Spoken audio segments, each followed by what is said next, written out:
This is Yumaru, the most popular high school girl who not only excels in her studies but also helps kids and old people to cross the road. Everyone is flattered by her beauty, she seems to be an angel. But this doesn't last forever, as when Yumaru reaches home, she changes into a lazy, cheap form and starts causing chaos. Her brother Teihei watches, thinking about what to do with this girl. In evening, Yumaru is surfing the web. Teihei watches her and says eat dinner first. She crawls to the table and starts eating. Suddenly she screams and says I forgot to buy Jumpu manga, please go and buy it. Teihei says I'm exhausted after work, buy it on way to your school tomorrow. She says everyone will see, I have good image among my classmates. I told them I don't read manga. Instead I spend time reading poetry. Please go and buy it. Teihei angrily says no, wait for tomorrow. She pouts and throws herself on the bed, rolling and crying, saying, I want to read it today. Teihei recalls, since she moved in with him, she became lazier and more selfish. He gets up. Yumaru is surprised that her tantrum gets no reaction from her brother, so she pulls the puppy face. Tiwis, Oni-chan.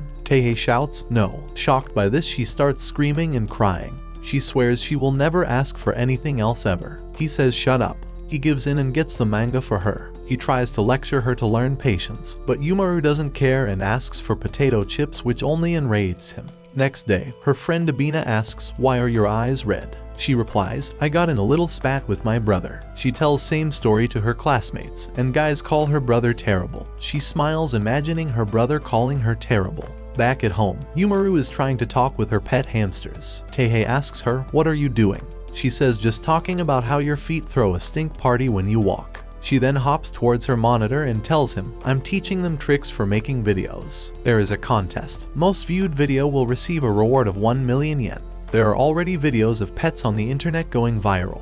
She says, if I win 1 million yen, I can buy things for myself, making a greedy face. She then tells, I'll train hamsters to take me to the bathroom, and also to bring me potato chips and cola. Teihei listens to her silly imagination.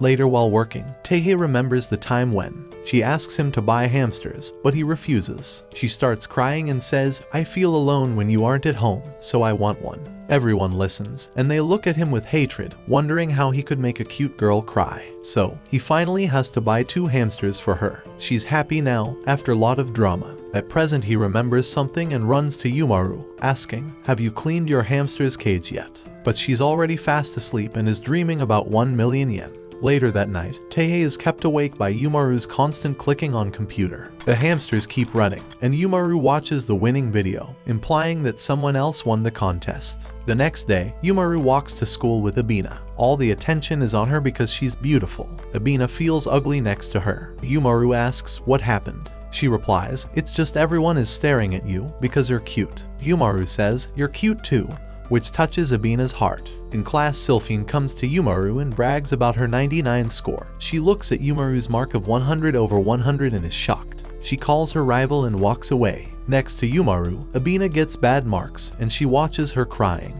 So, she comforts her. During PE, Yumaru impressively swims and makes it first out of the pool. She offers to help to Metoba out of the pool, who comes out and walks away from there. Grills praises her that she beat Metoba, the best swimmer of school. In music class, everyone cries while Yumaru plays the piano. Her music teacher praises her incredible skill with tears in his eyes. On their way home, Abina praises her as someone versatile in school and says I wish I were like you. On reaching home, they wave goodbye. Abina lives on the lower floor of Yumaru. Upon entering, she throws her bag and shoes and transforms into Chibi Yumaru. She starts sliding and then runs towards her room, rolling all over the floor. She quickly goes to her computer and opens it. She changes her clothes as her hamsters watch her craziness. Then, she throws her uniform away. She starts typing on her computer and seems very happy at home. Later, her brother Teihei looks at her test results. She got 100 out of 100 in each test. He is surprised to see that lazy Yumaru gets good marks while she lays upside down reading manga. Next day at school, some boys whisper over what Yumaru may be thinking.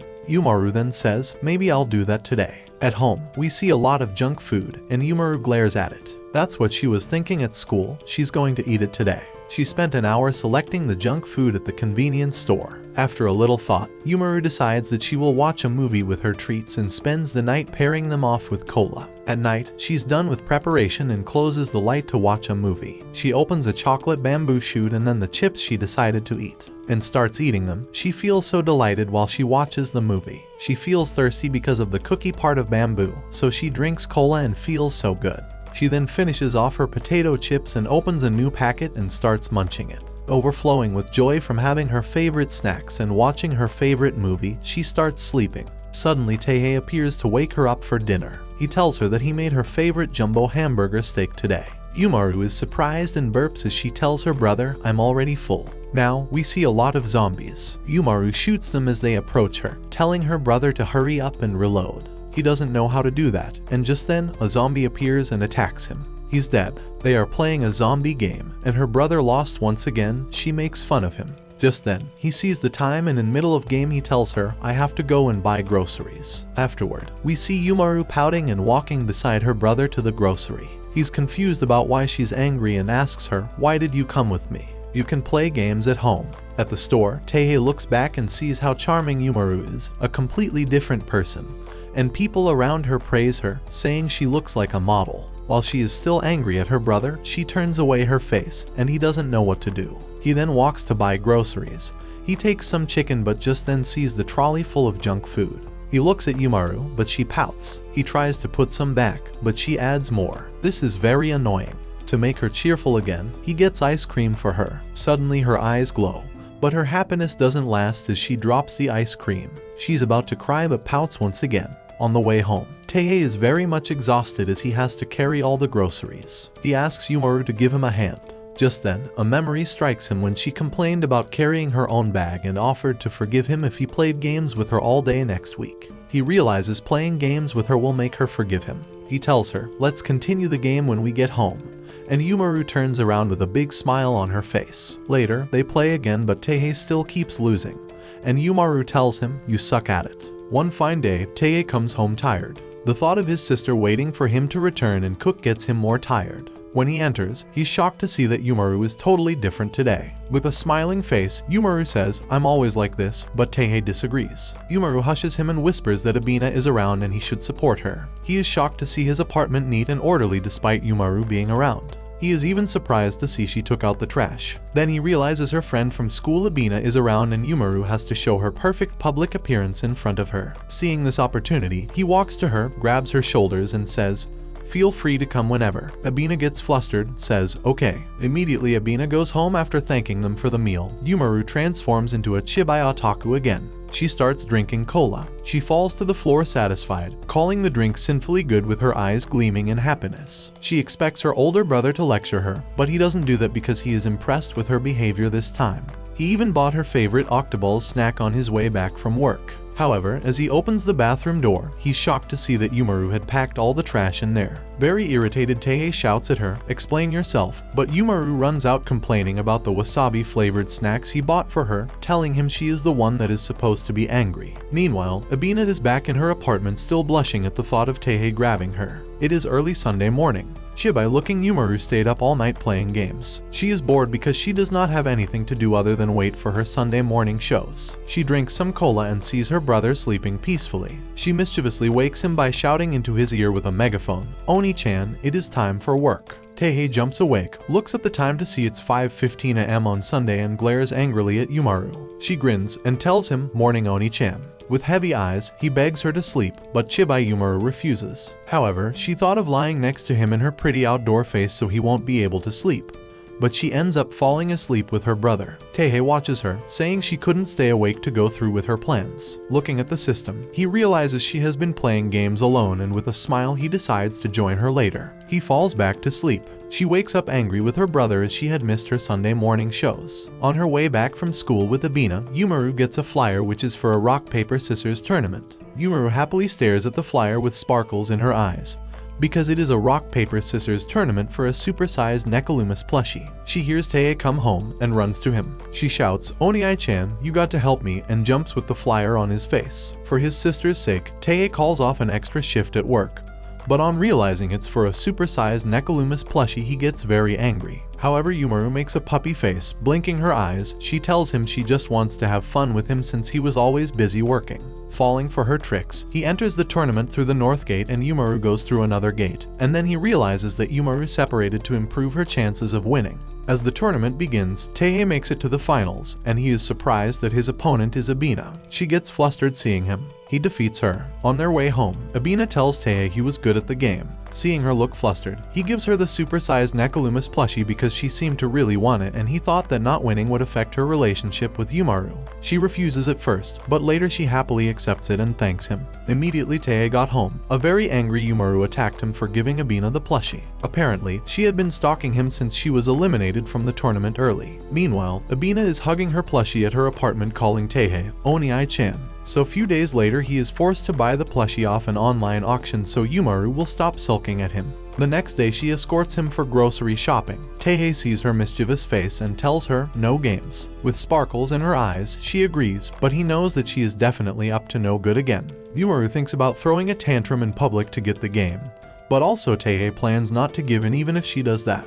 At the store, Yumaru in her Chibai otaku form asks him to buy the latest game. They are shocked to see Abina. She transforms into perfect Yumaru so Abina won't know her true nature. After shopping, Tae takes them to a restaurant for lunch. Yumaru squeezes her face at the table, then smiles, offering to put ketchup on her older brother's omelette rice. She uses the ketchup to write game now on his omelette, which shocks Tae. He looks at Yumaru who is smiling, but her angry Chibai form pops out, shouting, "Game." Tae ignores her and focuses on conversations with Abina. This gets her very angry and she transforms into her Chibai form. She jumps on Tae's head, pulling his hair and starts crying and shouting, "Buy my game now." Realizing Abina is still there, she transforms back to perfect Yumaru, relieved that her true nature was not seen by Abina. Tae gives in and buys her the game. Yumaru shows Abina the game on their way home. The next morning, while waiting for Yumaru to go to school together, Abina remembers coming to Tokyo for the first time 1 year ago. She is from Akira and occasionally speaks her dialect when nervous. Everyone will stare at her but no one would look her in the eye when staring. They looked at her chest. The first person to look her in the eye and treat her like a normal person is Tae. He tells her to come to her whenever she needs help. She later crushes on him and gets flustered when he compliments her. Back to the present, Abina is still waiting for Yumaru. Yumaru and Tae join her downstairs. Abina gets shy seeing Tae again, but Yumaru calls her to hurry. She runs off to join her. In class, Yumaru finishes solving an equation. The teacher approves the answer and she walks to her seat. Sylphine stops her and declares she will top her at the coming midterm exams. Yumaru smiles and proceeds to her seat, but sees a classmate staring dangerously at her. On their way home, Yumaru sees Abina is worried and asks her what's wrong. She tells her that she is worried about the coming test. Yumaru tells her to relax and encourages her to work hard. Abina feels better and Yumaru smiles. Before test day, cheap Yumaru slacks off by playing video games and procrastinating despite Tae advising her to study. However, seeing how Yumaru always gets perfect grades by just paying attention in class, he stops worrying. He still warns her about how teachers can pull trick questions on exams day and tells her to keep playing silly games. Yumaru snaps at him that her games are not silly. She loses the game due to being distracted and shouts at Tae again. Later that night, she has a nightmare where she is in the military with Abina and Sylphine. They are battling the test questions, but she is being shot at and is overwhelmed. Even after a difficult fight, she dies. She wakes up in realization that she could fail the test and jumps on Tae begging him to help her study. As they sit down to study, Tae tells her he knows this will happen. The next day in school, the test results are out and Yumaru tops the class. Her classmates praised her since the test was hard. Yumaru smiles and says she had a private tutor. Everyone admires her for being cute, intelligent, and athletic. Two girls also add that her father is apparently the president of Demag Corporation, and they wonder if that's why she moves with so much elegance. However, one girl named Matoba always stares at her and apparently everyone thinks she hates her. They tell Yumaru she has mean eyes and reveal a rumor about her fighting a grown man. On their way home, Yumaru talks to Abina about Matoba. She tells Yumaru that Matoba has been staring at her all week and asks Yumaru if she didn't notice. Yumaru says no and asks if she is friends with Matoba. She says no, but narrates how she once tried to invite Matoba for lunch and she snubbed her after she learnt Yumaru will be present. Yumaru feels responsible, but Abina says it's not her fault and mentions how she feels like Matoba is not a bad person. They arrive home. Yumaru walks upstairs while wondering why Matoba stares at her. She feels like Matoba knows she is hiding something and plays various scenarios in her head like Matoba finding out she transforms into a lazy Chibataku at home and attacks her for deceiving everyone. Abina begs her, then she calms the situation and asks them to join her to ride flying hamsters. Yumaru snaps back into reality after remembering a new gaming quest. She grabs her phone and starts playing. She gets hungry and wonders when Tae will return to cook dinner. Looking at the clock, she sees it's Wednesday and starts drooling at the thought of meat. Suddenly, she hears the doorbell ring. She runs to open the door in her chibai appearance with hopes that it is her brother, but to her biggest surprise it is Metoba. Metoba coldly stares down at her little form. Chibai Yumaru is terrified and shaking. Just as Yumaru thinks that her cover has been blown, Metoba doesn't seem to recognize her and thinks she's cute little girl. Now inside the house, Yumaru wonders why she let her in. Metoba looks nervous as Yumaru observes her curiously. She reaches out to speak, but shy Metoba cuts in, quickly apologizing for not introducing herself, and says, "I'm Metoba Kiri." Then she asks if she's Yumaru's younger sister. Yumaru looks surprised, but quickly agrees that she is Yumaru's younger sister, Kamaru. Metoba compares her elegance to that of her older sister. Yumaru objects, but looks proud of herself for just coming up with an alter ego called Kamaru. Chibai Yumaru realizes that Metoba looks very comfortable around children and loves them. Metoba explains that she is not a stalker and she came to return Yumaru's student ID which she had lost. She also expressed interest in being friends with Yumaru because she admired her. Yumaru thanks her. Metoba excitedly asks her for permission to call her master, making Yumaru feel weird. Teihei returns home and is surprised to see Yumaru in her chibai form hosting a schoolmate. Yumaru introduces Metoba as her new friend. He tries to greet her but her icy gaze sends him back, terrified. Then Yumaru realizes that Metoba is shy to talk to anyone but kids. During swimming practice in school, Yumaru takes the lead. Their coach praises her for beating a new record. Abina is still passed out. Sylphine is very angry. Yumaru takes off her goggles elegantly and Metoba admires from a distance. Another day, Metoba visits her master, Kamaru. She daydreams about accepting to walk with Yumaru as her sword and shield. The thought makes her blush. Kamaru sees her face and asks her what is the matter. Metoba is startled and shouts nothing. She tries asking Kamaru for advice on how to make friends with Yumaru, but ends up keeping quiet because she is embarrassed. The next day in school, Metoba walks down the lobby with an icy expression.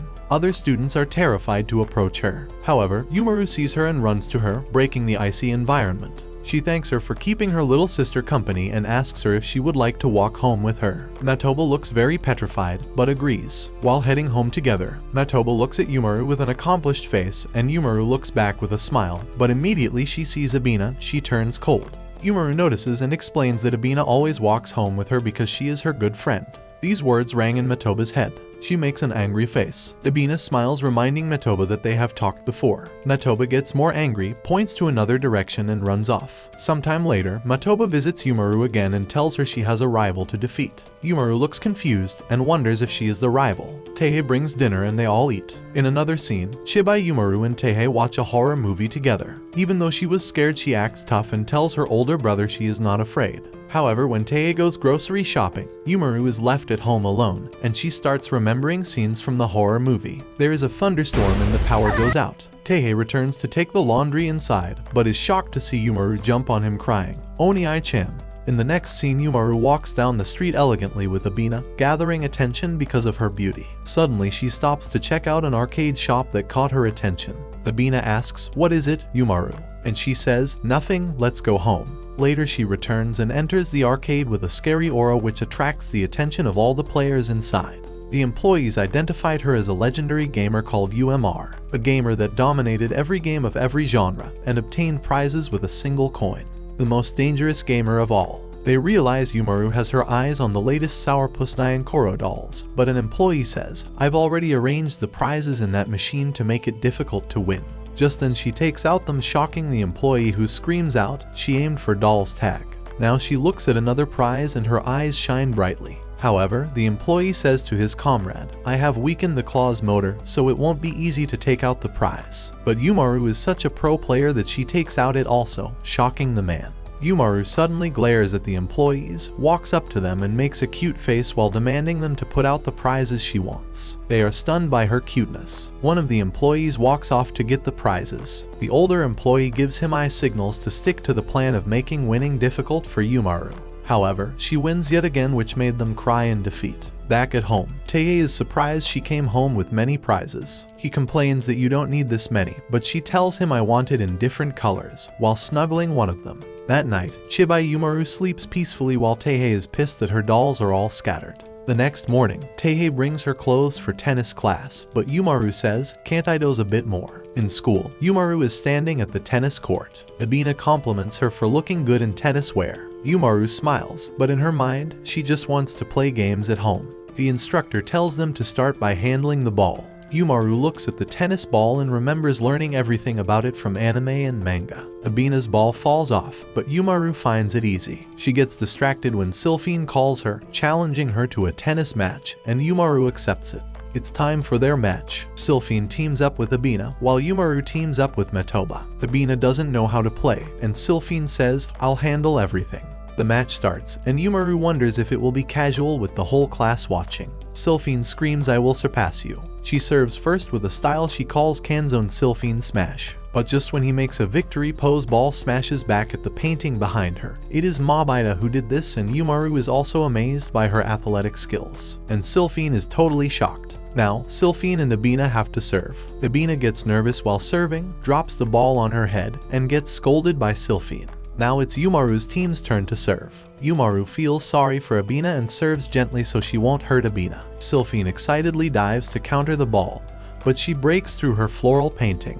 Yumaru serves gently again, and Sylphine dives into the painting once more. With excitement gleaming in her eyes, Sylphine praises Yumaru for an excellent serve but lets her know they are just getting started. Yumaru looks at her surprised, then sees her bruised knees. She keeps serving gently with Sylphine, who counters with force. Metoba hits the ball too. In her thoughts, she is protecting Yumaru because she loves her. This thought leaves her very flustered. They continue serving, but their instructor asks if they know the rules. Eventually, she requests them to stop. However, Yumaru still won't stop, and Sylphine tries her best as well. Later, Yumaru lies tired on the floor, and Teihei asks what happened. She says, "I'm too tired after the game." The next day at the office, a junior colleague named Alex gives a gift to Teihei that he got for him during a visit to his uncle in Europe. Teihei accepts the present with a smile. He brings the present home, which is a nodding cat. Yumaru looks at it with a weird face and calls it ugly. Later that day, she plays with it alongside her other toys and accidentally breaks it when she trips on the table. Yumaru's face goes purple in fear after seeing this. She looks at the broken present as she imagines her brother scolding her. She transforms into perfect Yumaru and begins to repair the broken ornament. She observes the ornament to decide where to start. Priding in her skills as a straight art student, she is confident. She takes note of the mechanism using examples on the internet. She begins by joining fragments of the head with an adhesive and files it with sandpaper. Yumaru recreates it from scratch after seeing the head badly damaged, but she forgets what the face of the cat looks like. She screams in anxiety. She focuses hard to get a mental picture, and after drawing it, she screams because it's wrong. She transforms into her chibi form and starts running around the table worried about her brother's reaction. Eventually, she tells him the truth while afraid that he might shout at her. However, he accepts her apology, making Yumaru very happy, but then he asks her how she got the materials to make a new one. With a grin on her face, Yumaru tells him she bought them using his card. Teihei screams, "How do you know my pin?" The following day, Yumaru is busy playing games and then noting down combos. Teihei comes home to see an invitation to a game tournament. Yumaru asks him to join her. On the day of the tournament, Teihei and Yumaru are in the arcade shop. Yumaru tells him she's going to sign in. Immediately after she leaves, Alex, Teihei's colleague at work, comes to greet him. He tells him he came for his sister. Suddenly, the lights in the shop go out, they hear a loud bang. Teihei is shocked to see a hyped crowd, and Alex explains that the tournament is used to decide the true king of fighting games. One of the arcade employees starts introducing players in the tournament. He introduces the first player to be a reigning champion, UMR. Teihei is shocked to see it as his sister. Alex is excited to see her, but he pretends and also acts excited. The next player is introduced as UZR, followed by JNB, CHJ, then DDT, and SKH. Yumaru is impressed to see several champions and resolves to win. Finally, the last player is introduced, and it's TSF, which is Sylphine, Yumaru's classmate. Yumaru looks shocked to see her. Yumaru is up against player SKH in round 1, and she wins effortlessly. Sylphine defeats her opponent and they enter the finals to battle each other. Yumaru is worried about Sylphine finding out her real identity. After Sylphine introduces herself, she is glad to know she is not recognized. Sylphine keeps beating up Yumaru in the game. Yumaru is nervous and scared she will lose. She sees her brother, Teihei, watching among the crowd and froze. Sylphine, who is about to deliver the finishing blow, turns to see what made Yumaru freeze. She sees a handsome man next to Teihei and froze too. She feels embarrassed and runs out in the middle of the game. Yumaru was automatically declared the winner. Sylphine runs out of the arcade and steps into the street, but a hand grabs her hand from behind. She turns to see Alex and her face turns red. The next day in school, Yumaru is worried about Sylphine. However, she comes to class telling Yumaru how she will top her in tests. Yumaru smiles, knowing Sylphine is okay and her usual self. In school, everyone is looking at the semester results. Yumaru again comes first in class. Her classmates praise her, but Abina cries after seeing her low score. Suddenly petals start falling and they are surprised. Sylphine twirls towards them, telling Yumaru she will beat her next time, then twirls away spraying more petals. Yumaru and other classmates look at her in surprise. It's now summer break. Yumaru is spotted in the arcade shop playing games. Apparently, that's how she wants to spend her summer. She is focused on her game, but suddenly Sylphine appears and calls out her game name UMR. She didn't recognize her. Yumaru hurriedly wore a mask to hide her identity. Sylphine comes closer and challenges Yumaru to play the game. She then takes her to play the game. They start with the coin game. While playing, Sylphine accidentally wins 5,000 coins. Yumaru is amazed by this, but she gives all the coins to old man who had been losing, and says coin game is just a game of luck. They then play other games like shooting and rhythm games. After a while they get exhausted of playing, but none of them win. Yumaru thinks back to how hard she has been playing, and to make her happy, she takes out an award pin, gives her and declares her winner. Sylphine is happy to hear this as she throws petals in air, then asks UMR to be her friend so they can together to defeat Yumaru. Yumaru is in cold sweat because she is the real Yumaru Sylphine is unaware of. In next scene we see Teihei walking under the scorching sun rays. Meanwhile at home, Chibi Yumaru spends time lazing around playing with Metoba as Kamaru. She gets spoiled by Metoba, enjoying the summer vacation, who brings her cold drink, and Yumaru enjoys the drink, turns up the AC, saying they should enjoy summer some more. She then lays down while Metoba fans her. Yumaru is very happy and imagines being pampered at the beach by Metoba. Eventually, she falls asleep, while Metoba smiles at how cute Yumaru looks while sleeping.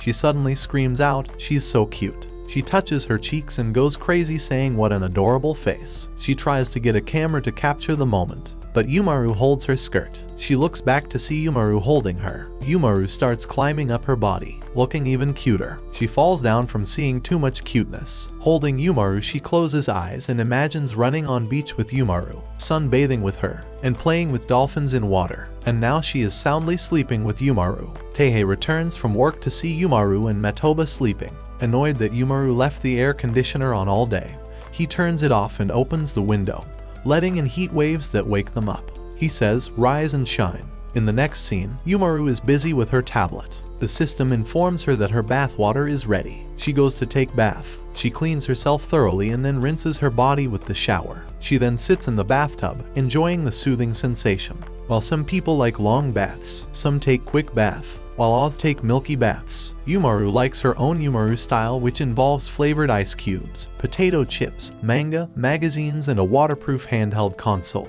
She eats the chips without worrying about dirty fingers, even takes a game to bathe, reads some Jumpu, and eats flavored ice in the bath, which melts away her all-day exhaustion.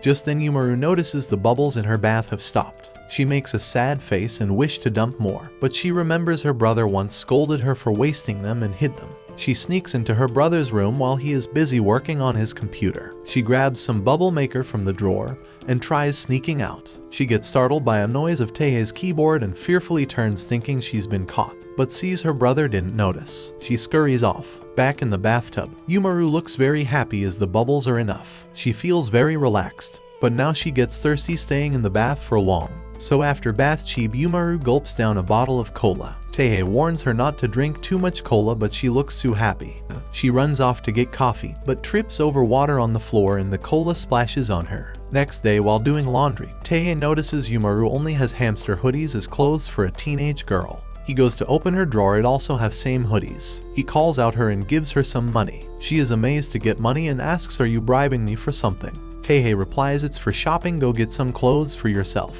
The next day she arrives at the shopping mall with Abina. Metoba is waiting for them. Yumaru tells Abina that I have invited Metoba also. Just then she spots Metoba and then they approaches her. Metoba thanks Yumaru for the invitation. However, she is surprised to see Abina as she thought it would be just her and Yumaru and makes face. To handle the situation, Yumaru tells her let's do shopping.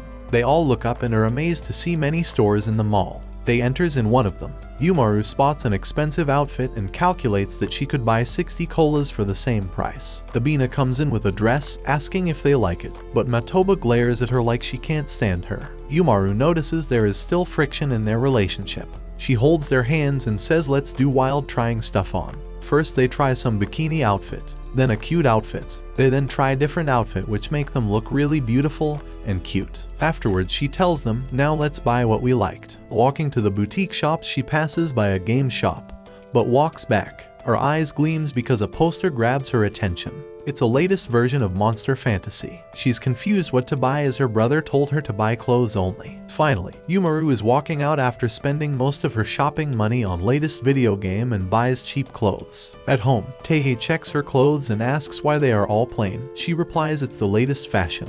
Next morning, Teihei brings breakfast and wakes Chibi Yumaru up. She remains in bed and he tells her summer vacations are over. Yumaru wants to keep sleeping, but Teihei insists she stand up and eat. She lazily goes to the table. He reminds her that Abina is waiting for her and she should hurry. Yumaru rubs her eyes and starts eating. Afterwards, she is sleeping again with snot coming from her nose. Seeing this, Teihei shouts, "Wake up!" while Abina is out with a cat waiting for Yumaru. Now they all walks for their school and work. Back at his office, Teihei's colleague Bomba slumps back, tired. He tells him work just started. Alex calls him for help as his computer is frozen.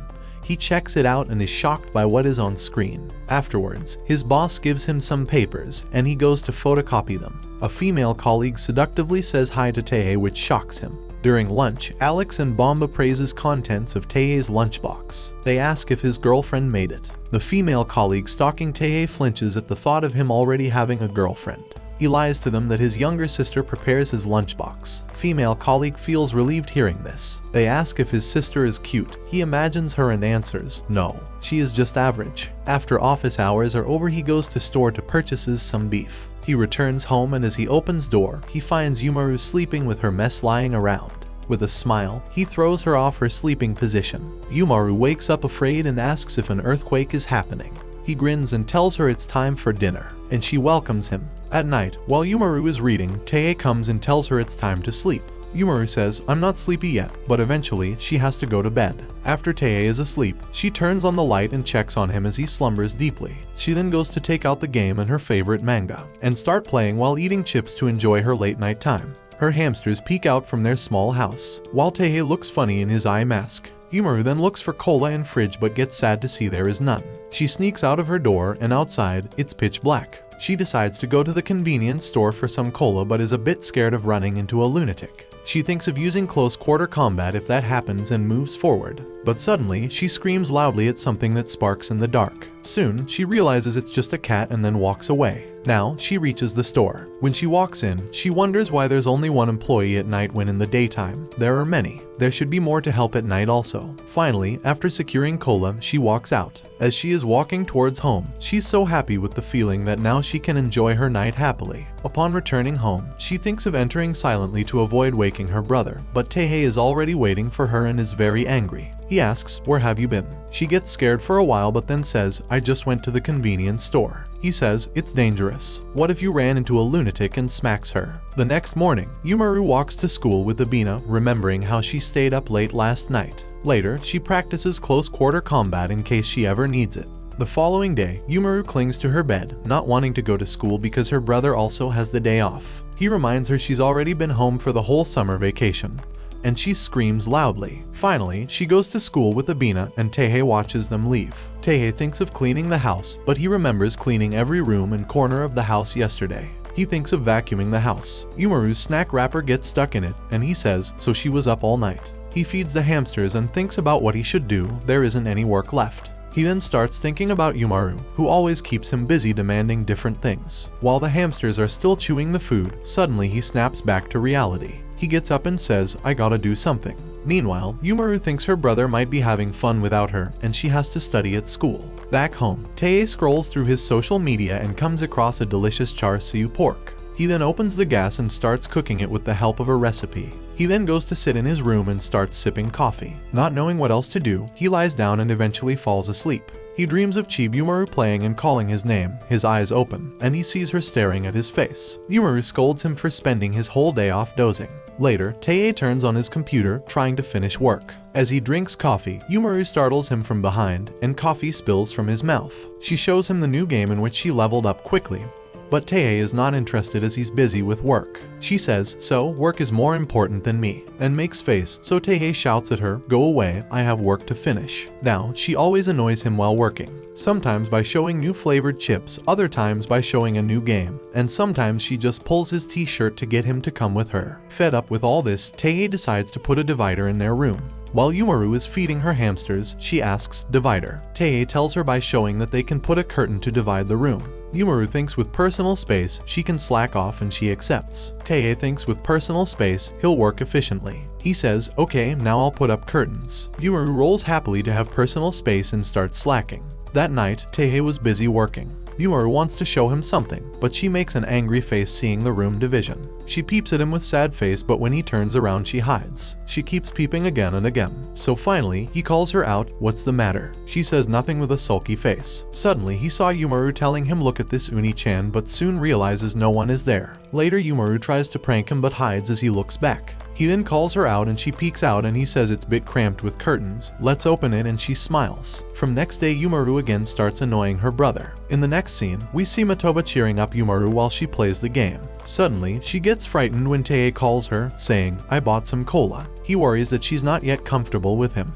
Yumaru asks Matoba to play a game with her, but she declines. She makes a sad face, so Matoba agrees to play. Now they are all ready to play the game named Game of Life. Yumaru starts the game by pushing the remote control. It's her turn, she spins the wheel and starts running.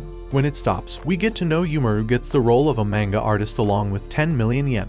Yumaru is happy, and Tae and Matoba are amazed by this. Now it's Tae's turn. He spins the wheel and starts running. When it stops, he gets a chance to change his career. Girls look at him as he thinks hard about which career to choose. As the game continues, Yumaru wins another 50 million yen, with which she buys a desert island and lives like a queen. While Tae works hard and gets 5 million yen, he opens his restaurant and becomes the chef. Now he has a family in the game with 3 children and a wife. Matoba wins a gold medal as she trained hard to become a top-level swimmer, plus 10 million yen. But she sustained an injury by slipping on a banana peel, and her bad luck starts. She retires from swimming, and God of Poverty has appeared. Tae decides to close his restaurant to help her after seeing her condition. Yumaru says, you will lose money like Matoba. He says, I'll support Matoba, and Yumaru smiles. Yumaru goes to Matoba, who is surviving by doing a low-paid job, and says, don't give up. They enter a new place and she turns and smiles. Tae is also there to support her. When she saw him, she blushes and accidentally crushes the remote control.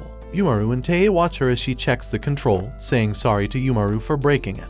It's September 26th, Yumaru's birthday. She looks at her wish list and thinks about what to ask from her brother. She says, I wish he buys everything on the list. As her brother wakes up, she slides towards him and smilingly says, good morning, Uni-chan. She then follows him, and as he starts brushing his teeth, she smiles, thinking, Uni-chan is just acting normal, maybe he has a surprise for me. She starts winking, but soon realizes he doesn't remember. Afterwards, she calls her brother, saying, I'm leaving for school. As she walks towards school, she checks the phone to make sure it's September 26th. In class, her classmates celebrate her birthday. Yumaru thanks them for remembering. Abina replies, how could we forget? Matoba is peeking in, and when Yumaru sees her, she calls her to come in. Although Matoba is shy, she enters and gives a present to her, and she thanks her. Later, Yumaru seems a bit sad as she's keeping her gifts, thinking that everyone remembers. But her brother forgot her birthday. Suddenly, she remembers Tae's face and thinks he might be preparing for her birthday. She wants to go home. Sylphine is outside practicing how to give flowers to Yumaru as her birthday present.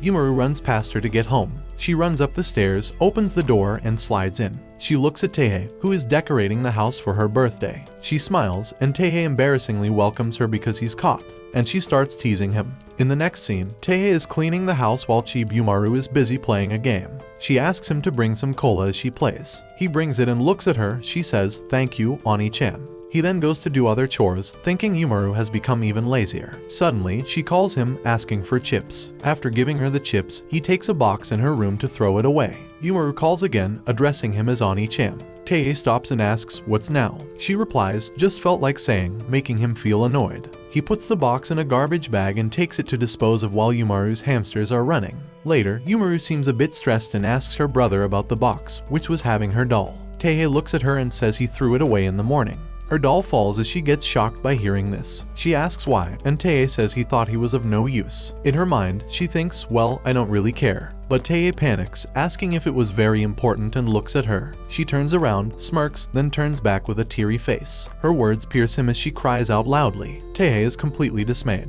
She then smiles, thinking, I have guilt-tripped him, and jumps inside the bed. Later that night, Yumaru wakes up and starts looking for Tae. She searches all around the house, calling out Unichan. She then goes to her room and sees her doll. As she grabs it, she remembers she guilt-trapped him earlier and feels bad, but then suddenly runs outside with teary eyes as Tae returns home. She starts hugging him like a cute little puppy. Afterwards, Tae explains, I disposed of your doll, so I went to bring this new one for you. And Yumaru continues crying, saying, you care that much, Uni-chan? The next day, as Yumaru heads out, Tae asks, are you really okay with the doll I bought? She confesses that she wasn't upset that he disposed of the old one. Tae realizes he was deceived and looks angry. She then turns back and smiles at him. One fine day, Abina comes to invite Yumaru and Tae to lunch. As they all walk, Abina tells them they are going to a ramen shop. Yumaru seems very excited, and Tae remembers he won't allow her to eat ramen at home, so she might get to eat her favorite one. Now they have reached the restaurant, and employees welcome them wholeheartedly. Tae then checks the table if it is clean. Just then, Yumaru shows him the meals they should try out on the menu. Ramen is served, 1 hot red ramen and 2 double garlic. Abina struggles with separating the sticks, while Yumaru and Tae do it calmly. Yumaru takes the first bite, and in her mind, her chibi form screams that it is delicious and says it will go well with some cola. In reality, she shows no expression while eating. Abina looks at her spoonful of ramen and then at Yumaru, admiring how elegantly she eats. Tae complains that his food is too hot, and Yumaru calls him a big baby. Abina just stares at them. When they ask what's the matter, she smiles and says nothing. After lunch, they all head home. Yumaru and Tae thank Abina for treating them. Abina stops and recalls how happy Yumaru was while eating ramen. She then runs and says, let's come again someday. In the next scene, we see a pub. Tae is in the pub with his colleague Bomba, who cries to him about his relationship problems. He drinks a whole beer at once and asks for another. He then asks Tae if he has a girlfriend. Tae says no and asks what makes him think that. Bomba tells him that others have seen him with pretty girls and asks about them. Tae says they probably saw him with his sister. Bomba doesn't believe it and says, what kind of guy goes shopping with his sister? He then gets enraged and says, the thought of you having a woman pisses me off. While Tae just makes a face, Bomba suddenly starts smiling and asks, can I come to your house with you? Tae wants to say no but allows him to stop spreading false rumors of him having a girlfriend. They take the train to go to Tae's place and Bomba is very excited. They arrive home to find Chibai Yumaru sleeping. At first, their faces look expressionless, but suddenly Bomba screams out loudly, OMG, she is so cute. He says, you got a cute sister. Tae tells him, now that you have seen my sister, go home already, pulling him and calling him a creep, but Bomba wants to stare a little longer. Just then, she wakes to see Bomba staring at her. She screams out loudly, jumping on his spiky hair, trying to adjust it, thinking her brother has changed and his hair was zapped with electricity. Later, they wave goodbye to Bomba. Bomba heads home, and as he enters, he opens his younger sister's room. Apparently, his younger sister is Matoba. She asks, what? He calls her name, sits down, and tells her to climb on his back for a piggy ride. Matoba gets embarrassed, picks up a stick, and hits him. The next day, Yumaru is seen hanging out with Sylphine at the arcade shop. She tells her she wants to visit a candy shop, so Yumaru takes her to one, and Sylphine looks excitedly at the building. She admires all the candy machines, from the capsule pizza machine to the Monkey Kong machine. She thanks Yumaru for not disappointing her and seems so happy. The shop is already open, so they enter. Yumaru gets tempted by different types of cola, like cola gummies and cola tablets. That cola label is very tempting to her. Sylphine spots a big carrot candy and grabs it, saying she's never seen such a thing before. Yumaru then looks at other things while Sylphine's attention is grabbed by different colored candies. Yumaru also spots some ice cream shaped candies. Yumaru has already collected the candies she wants. Just then, Sylphine finds a certain candy that brings back her memory. Someone close gave her that when she was young. Now Yumaru says, let's pay for it, and they call out the shop owner for payment. They spot a sign that says, please shout out Granny. I might be sleeping. Together they shout, Granny. Afterwards, they both sit together and enjoy the candy treats. The next morning, Tae scolds Yumaru for eating chips in the early morning and tells her to get ready for school. After escorting her and Abina, he takes a train to work. After work, Tae heads home tired. He sees a cute stray cat on the way and starts following her to different places. They even find another stray on the way, and then later the cat enters an alley. But Tae is now lost, though he recalls coming to this area earlier. Suddenly, he sees a cat poster and gets closer to it. He thinks of Yumaru saying, "It's marvelous," and soon realizes, "I've been down this way before." He starts walking that way, thinking to himself that he once walked down this way but doesn't remember when. Suddenly, he smells someone cooking food. At that moment, Yumaru appears and asks, "Are you hungry, Teihei?" He wonders why she called his name instead of Uni-chan. He keeps walking and again finds that cat. And as he pets it, he finally recalls old memories of coming there with his mother, a spitting image of Yumaru when he was young and used to go to school. And he realizes earlier he recalled her and not Yumaru. This memory led him to find his way home. The next morning, Yumaru looks outside and gets excited to see snowfall. She goes to tell her brother, who is lost in his dream where he's pampering cute cats. Teihei gets up to look outside and says, "It's better to stay home today, it's gonna be too cold." Yumaru prepares all the things to play. He looks at her and Yumaru says, "Sit here, let's play the whole day." Teihei refuses and says, "Let's take out kotatsu, the warm table for winters." Hearing this, Yumaru gets excited and comes in her beautiful form. Teihei says, "First, clean your messy room." She starts cleaning, and Teihei looks at her and scolds her for not doing it properly. He imagines, "What will she do without me? A total mess." They then collect the garbage in a bag. Yumaru quickly puts all the books on the shelf while Teihei starts cleaning the floor. Suddenly, he sees Yumaru reading manga and scolds her, "No slacking off." Yumaru then happily sets up the warm blanket with Teihei. After they finish it, it looks so good. Yumaru then just slides inside it and feels so happy. It gives her the feeling that she's in heaven. She suddenly remembers something and runs towards her cupboard. It was for her cola, games, and other stuff. She says, "I've finally completed my paradise." Teihei says, "It feels so warm, right, Yumaru?" But soon he realizes Yumaru is already asleep. Just then, he remembers, "You catch a cold if you leave your upper body exposed." He tries to tell her, but she slumbers deeply, so he decides to wake her later. Meanwhile, Abina is eating fruits inside her warm blanket. Matoba is just asking her brother to get up and go to his bed by shaking his head, but he wants to be there more. Sylphine jumps into her warm blanket. Her brother smiles to see her happy. Back to Yumaru, she is still sleeping, and Teihei also falls asleep.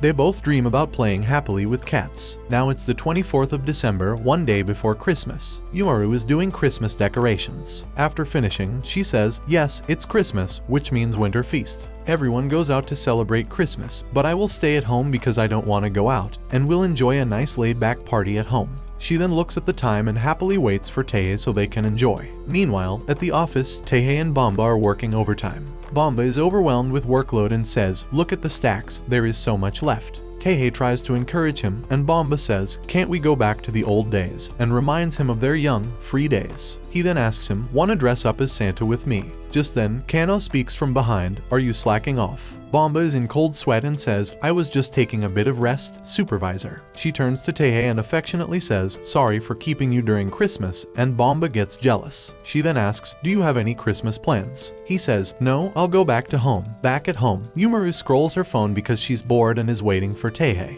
She comes in her perfect form and feels lonely. Just then, the doorbell rings. She goes to check, and as she opens the door, she sees Teihei in a Santa dress, and Matoba is also here. Matoba gives her the Christmas present and then starts talking with Teihei. Yumaru looks at the gift and then checks the message Abina sends her, wishing Merry Christmas. She then smiles and thanks Matoba for the present. Meanwhile, Bomber reaches home in his Santa costume but finds his sister is not at home. Now, New Year's Eve arrives. Bombo is going to celebrate New Year with Teihei. He shares how he waited for his sister on Christmas Eve and ends up getting beaten by her. Yumaru is feeding her hamsters, and she then says if Abina had not gone to meet her family, we could go out to eat ramen. Bombo asks who Abina is. She says she's my friend. Bomba imagines Abina as Chibi, same as Yumaru. Yumaru then thinks that she should have invited Matioba here as she eats and listens to Teihei talking. They then see a live footage from across Japan where shrines are closely packed by people. The reporter is reporting, and Sylphine comes running and says, "Happy New Year." Bombo then changes the channel where a man hits another man. Later, Bombo looks at the time, and it's already 11 p.m. He goes to bring something. Yumaru excitedly asks, "Are you gonna do something like samba?" But Bombo brings some booze along with chicken skewers and mini rice crackers. Teihei says we can't have these as Yumaru is with you, but Yumaru suddenly runs. She brings her own stuff to celebrate New Year. She has ice cream, Pringles, and a lot of cola to enjoy, which shocks the boys. Yumaru says this is Yumaru's New Year signature selection. Bombo says, "What the heck, red cola and clear cola?" Yumaru says, "Cola is the uncontested king of all drinks, at number 1. Bombo and Yumaru then say, let's party. Yumaru takes her first bite. Bombo says it's yummy as he never had chicken and chips together before, and then eats more. Teihei tells Yumaru to eat her green onions too as Yumaru enjoys eating. Yumaru then eats ice cream and says it's so tasty. Bombo opens his booze while Yumaru opens her cola. They both start drinking it and they suddenly cry out loudly, it's so good. She then starts finishing her ice cream, and Teihei silently stares then and drinks his booze too. Later, while Teihei is talking with Bombo, they see Yumaru falls asleep. She is lost in the memories of how she spent her last year with everyone. Bombo asks, should we wake her for countdown of New Year? Teihei says, let her sleep.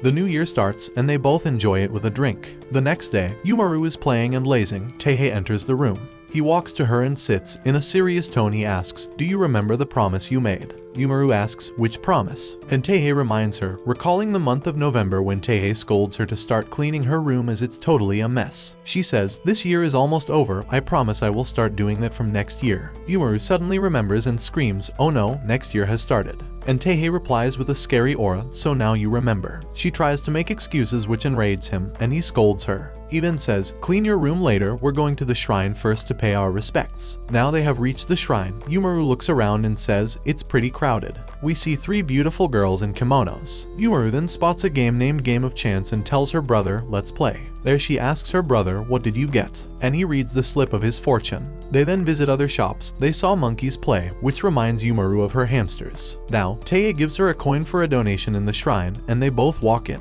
Yumaru looks at Teihei's coin but tosses a smaller one, and then they pray. After praying, they walk out. Yumaru asks, what did you wish for? Teihei says, wishes won't come true if we tell anyone. As they reach closer to their home, Yumaru smiles and says, let's make this year as good as last year, Uni-chan. Yumaru says, I need your help. He asks, what help do you need? And she says, you can start by cleaning my room. This enrages Teihei as he realizes her plan.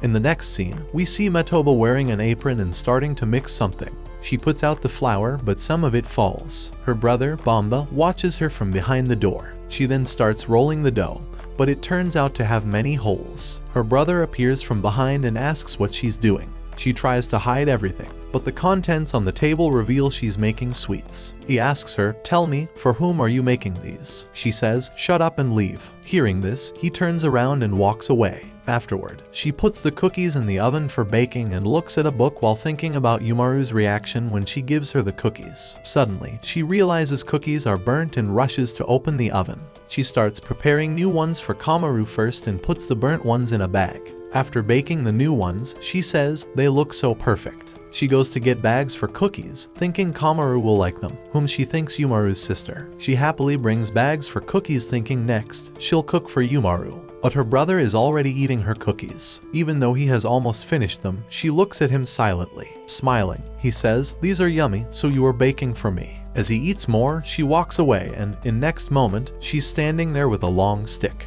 Next day, she happily walks to school with thought of giving cookies to Yumaru. But in class, she feels a bit shy as Yumaru is surrounded by her friends. She then looks at cookies and finally decides to call her, but her leg gets stuck in the table, and she ends up falling. Yumaru and others look at her, and her cookies are also ruined. Yumaru goes closer to her, holds a cookie in her hand, and looks at the bag. Understanding the whole situation, she says, so you bought cookies for me, and eats them. She says, thank you, these are delicious. Everyone is amazed by this, even Abina also. Metoba's face looks like she's about to cry. Later, Metoba eagerly waits for Kamaru's reaction as she eats the cookies. Smiling, Kamaru says, these are great. When Teihei arrives home, Yumaru tells him Metoba left cookies for him.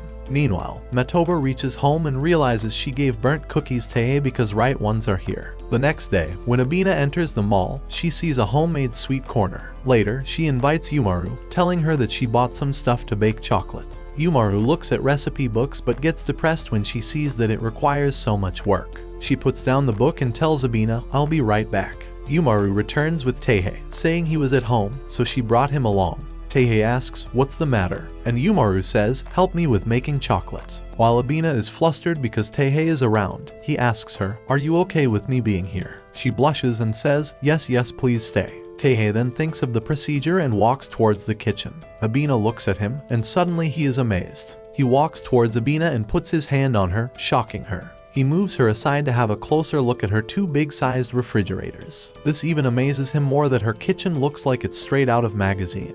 Now Teihei guides them in making chocolate. First chop, then melt, and then shape it, and you're done. The girls ask, that's it. Teihei explains that you can spice it up after melting it. Add syrup, and you'll get ganache. Abina says, sounds delicious. Add fresh cream, and you'll get truffles, which makes Yumaru drool. He then tells the girls, remember, when you're making the chocolate, you're adding your feelings for the recipient. Yumaru remembers the time when Abina said she wanted to make chocolate, and wonders for whom she wants to make it. Teihei then starts telling them about the history of chocolate, and Yumaru thinks, here comes the boring history lesson. Abina blushes as she thinks about mixing her feelings into the chocolate for Teihei. Now they start making chocolate. Abina cuts them and smiles while working. Then they mix the contents. Yumaru adds some crackers to it, and lastly, they put it in the refrigerator. Once it's ready, Abina begins writing recipient's name. Carried away by emotions, she started with dear, and now she's anxious about writing Teihei's name, fearing he'll know she likes him. Yumaru's chocolate is also ready, and Teihei asks, what did you add to it? She says, rice crackers, and they continue talking. However, Abina is still confused about what to do since she made it for Teihei.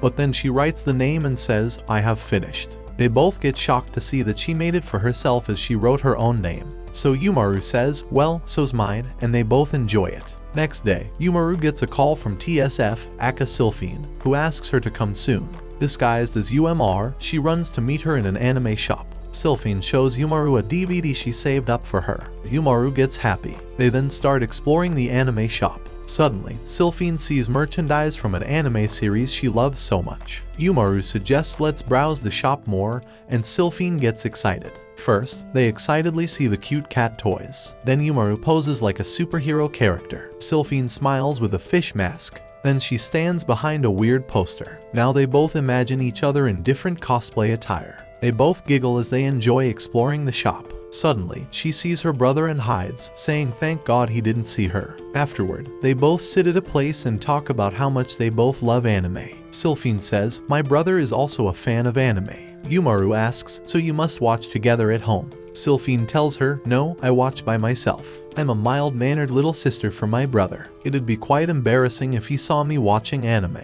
Yumaru looks at Sylphine, who is completely red. She remembers the last time she only blushed when they had a game competition in front of so many people. Yumaru tells her she also has an older brother who loves cooking. Sylphine cheers up and says they are fellow younger sisters because she is a lot like UMR. She advises Yumaru to learn cooking and help her brother in the kitchen at home.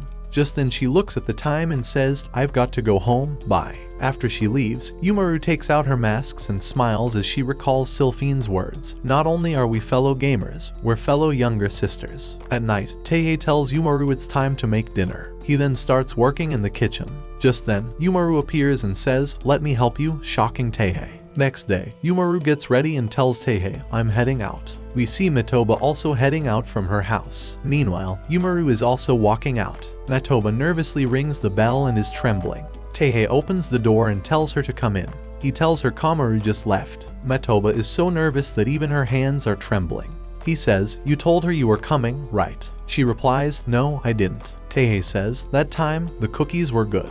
But Metoba says, you can't possibly mean that, because she accidentally gave him burnt cookies. This shocks Teihei. He didn't think that she'd give a blunt reply. She gets up to leave, giving off a weird aura, but then she sits again. They both sit there awkwardly, and Teihei just thinks, when will Yumaru come back? To break the ice, he tries saying something which scares Metoba, and she jumps away. This shocks Teihei, but then she comes back. Now it's already evening, and Yumaru is still not back. Suddenly, Metoba nervously speaks out and says, I accidentally gave you burnt cookies. I'm sorry for that. Teihei recalls her all the weird behaviors and realizes that she came here today just to tell him that. Later, we see Yumaru peeking through the door that she's going to get scolded today because she forgot the time while shopping.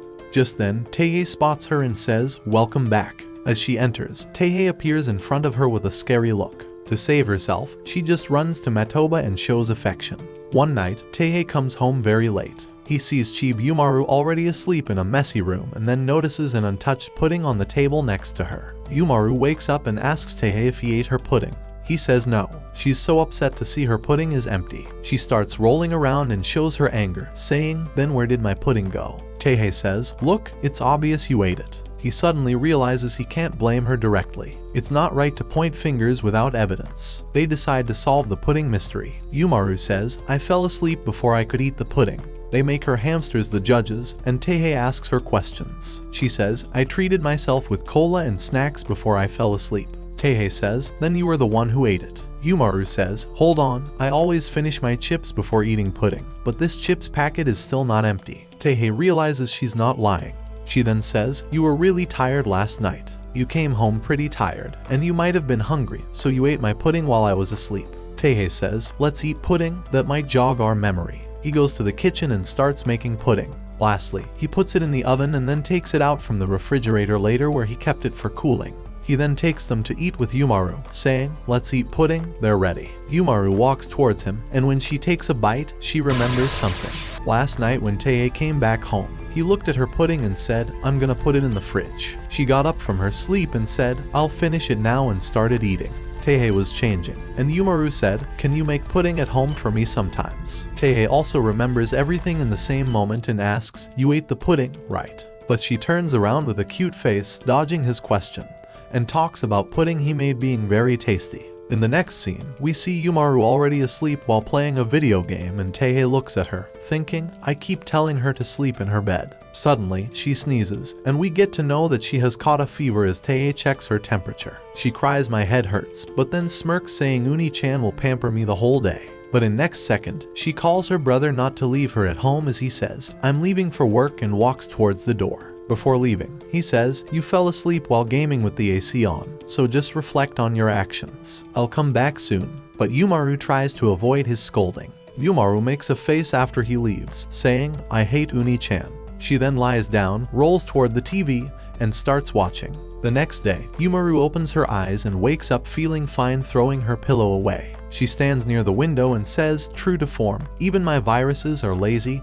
and they quit. She then starts dancing, but just then Teihei wakes up saying, my head hurts. Yumaru stops dancing and looks at him, standing upside down. She jumps at him and says, you caught a cold. They check his temperature, and it's even worse than Yumaru's fever. She comes in her perfect Yumaru form and calls Teihei's office to request leave. Afterward, as Teihei is in bed, Yumaru tells him, I'm gonna take care of you today. She then gets up and says, first, I'm gonna do some shopping. Before leaving, she says, just take it easy, Uni-chan. Teihei looks at her, wondering what this girl is up to. Now Yumaru walks into the store for shopping, and everyone is attracted to her. She stops and picks up Tabasco, saying, I'm gonna make hot soup for Uni-chan for leaving me homesick. Next, she picks up green onions and smiles as she thinks of treating Teihei, recalling, sticking one up in one's butt helps recover from sickness. After finishing her shopping, she walks happily back home.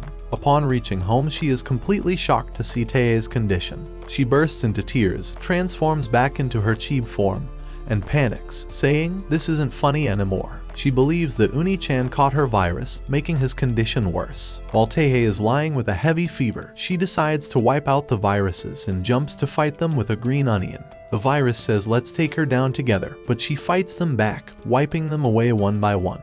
Now, she jumps towards the whole virus army, which approaches her to fight. Later, Teihei wakes up fine and sees the green onion. Then he finds Yumaru sleeping beside him and remembers her pouty face when he was leaving her homesick. Yumaru opens her eyes, and he puts his hand on her, saying, thank you for taking care of me. And Yumaru smiles. At night, Yumaru complains about food because everything she sees has veggies mixed with it. Teihei shuts her up, saying, I cooked for you, and you have the nerve to complain. They start eating, but Teihei notices that Yumaru is not eating the green peppers. He tells her, since you never eat your vegetables, I did my best to chop them up for you. She says, it's so much work, just skip it, but gets scolded. She then hesitantly takes one piece of pepper and eats it unwillingly. Afterwards, Teihei puts whole bowl left by Yumaru in fridge. The next day, while taking lunch for school, she asks, you didn't put peppers in this? And he says, no, I didn't. During lunch, she sits with Abina, and Sylphine passes by, swaying. As they converse, Yumaru tells them, my brother is a very picky eater, but in reality, she recalls her brother telling her not to be picky. Netoba is watching them and thinks of sharing her lunch but is too shy and starts eating herself. As Yumaru opens her lunch box, she makes a sulky face to see peppers mixed in. Abina says, peppers with hamburger steaks, it really takes a lot of time to cook. Yumaru remembers her brother saying the same thing, that it takes a lot of time to cook for her since she's picky, and she feels bad about complaining about the food. At night when Taehei comes home, Yumaru rolls and jumps at his face. She then starts rolling, saying, "Why did you put peppers in my lunch?" He says, "It takes a lot of work to cook, you know." She says, "I know, just give me normal stir-fried peppers next time. I'll eat." The next day, Yumaru enjoys her favorite show. She eats chips and laughs as she watches it. She then rolls and feels so happy with her life, but she collides with a cola and it's about to spill. Seeing this, Yumaru jumps to save it, but it spills under the desk. She starts cleaning and takes out the device on which cola spilled. Soon she realizes something and then tries to surf the internet on her computer, but it shows no internet connection. She starts rolling in panic as she realizes that the device on which cola spilled was for internet connection. She screams out, "What should I do now?" Just then, she thinks, "I'll search for a solution on Yahoo," but soon realizes it needs internet. She tries to use the tablet, but it also needs internet connection. She lies defeated on the ground, saying, "This is a cruel twist of fate." She realizes that everything needs Wi-Fi, and even trying to play a game is in vain without internet. She feels like she's in jail, completely cut off from the world. When Taehei and Bamba appear, they get shocked to see Yumaru. After understanding the situation, Taehei reads the manual and says the device needs repairing. Yumaru is sitting at one place and feeling low about it. Bamba tries to make her laugh with a mask, but it doesn't work. When Taehei wears it, they both laugh out louder. Yumaru rolls around, saying, "It's so funny." Afterwards, they all play cards, and Yumaru throws her cards, saying, "I win the game." Yumaru looks so happy, and Taehei smiles as he watches her. The next day, Yumaru enters a manga cafe, which has many computers, a big library, and a drink corner. Her eyes sparkle as she sees all of this, while employee standing there is amazed by her beauty. Yumaru thinks about how she'll spend her time here, especially since Uni-chan gave her money after her fit about not having internet. Afterwards, she reserves a place for herself and checks out that there are many small private rooms where she can surf the internet. She says, "It's like I'm in my own box fort." She explores the library for some manga she wants to read, afterwards puts cola and books on the table.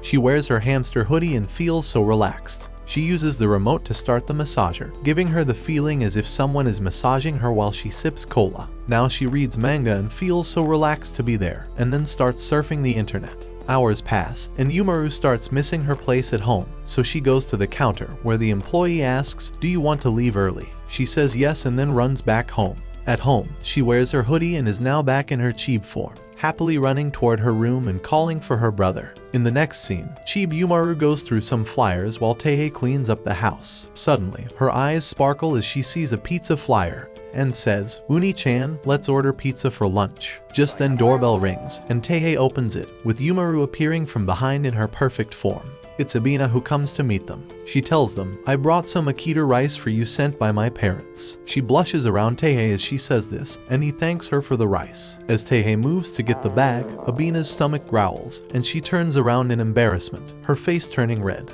Taehei invites her to stay for lunch and says let's enjoy the Akita rice together. Taehei smiles, thinking he'll teach junk food-obsessed Yumaru the joy of Japanese cuisine. He starts cooking, taking out ingredients from the fridge, rinsing rice with water, and setting up the gas stove. Yumaru sets the table, saying she would have loved them to eat outside as Abina came over. Abina tells, "Since I lives alone, it's really nice to eat with others sometimes." Yumaru notices Abina looking flushed while she speaks. Taehei comes out with the home-steamed rice, and Abina looks happy to see the food. Yumaru makes a face upon seeing vegetables, and thinks of pizza, but when she takes first bite she loves it. They then look at Abina, who appears to be lost in the food. Suddenly, she gets startled to see that they are both staring at her. Taehei says, "So, you're enjoying the food?" She replies, "Yes." She then thanks them for the meal as they finish eating. And Taehei replies, "You're always welcome."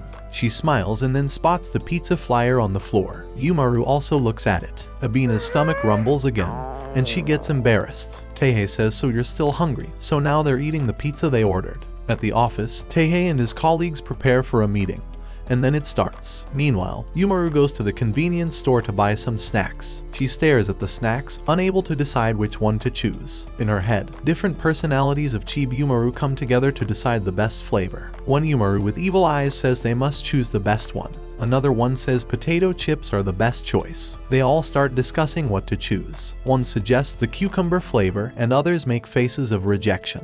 Number 5 says to choose the best one, while another just wants chocolate instead. They all start fighting with each other. With so many options available, one Yumaru says, "How about cake?" And others reply that cake is just out of the question. One cries out, "Let's have beef jerky snacks," while another cries out, "No, we'll have ton tacos." They just start beating one another and then get exhausted. They then ask Yumaru without hoodie, and she says, "Let's have something that will cheer us up."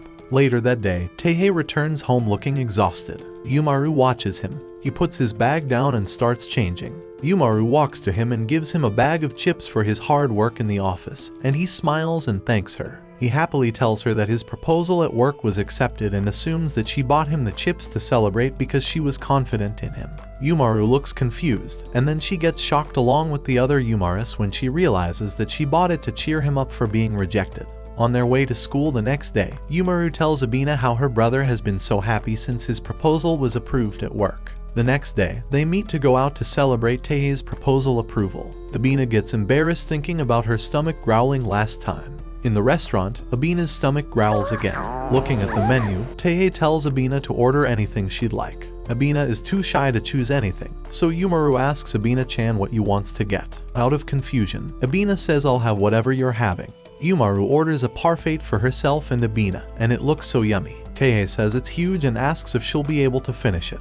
Yumaru confidently replies that a girl can make a parfait disappear in the blink of an eye. Then, Abina takes her first bite, and it's so good. Teihei is amazed to see Yumaru eating it so quickly. It seems like she is enjoying it. Abina rolls her eyes towards her and is amazed to see she's eating so fast. She then says, "Abina, you've barely touched yours, don't be shy." Abina says, "Okay," and then we see Abina enjoying it fully. She seems so happy, while Yumaru is also delighted by it. Lastly, they eat the chocolate bar and then smile as they finish eating. Teihei is shocked that they finished a huge parfait, and then they ask for seconds. Next day, it's raining heavily. Teihei looks out of the window and says it seems like the rain won't stop the whole day. Yumaru is just lying on the floor, and Teihei asks, "What happened, Yumaru?" She takes up chips and says, "My chips are all soggy because of the rain." She lazily moves on the floor and says, "I can't muster the motivation to do anything in this gloom."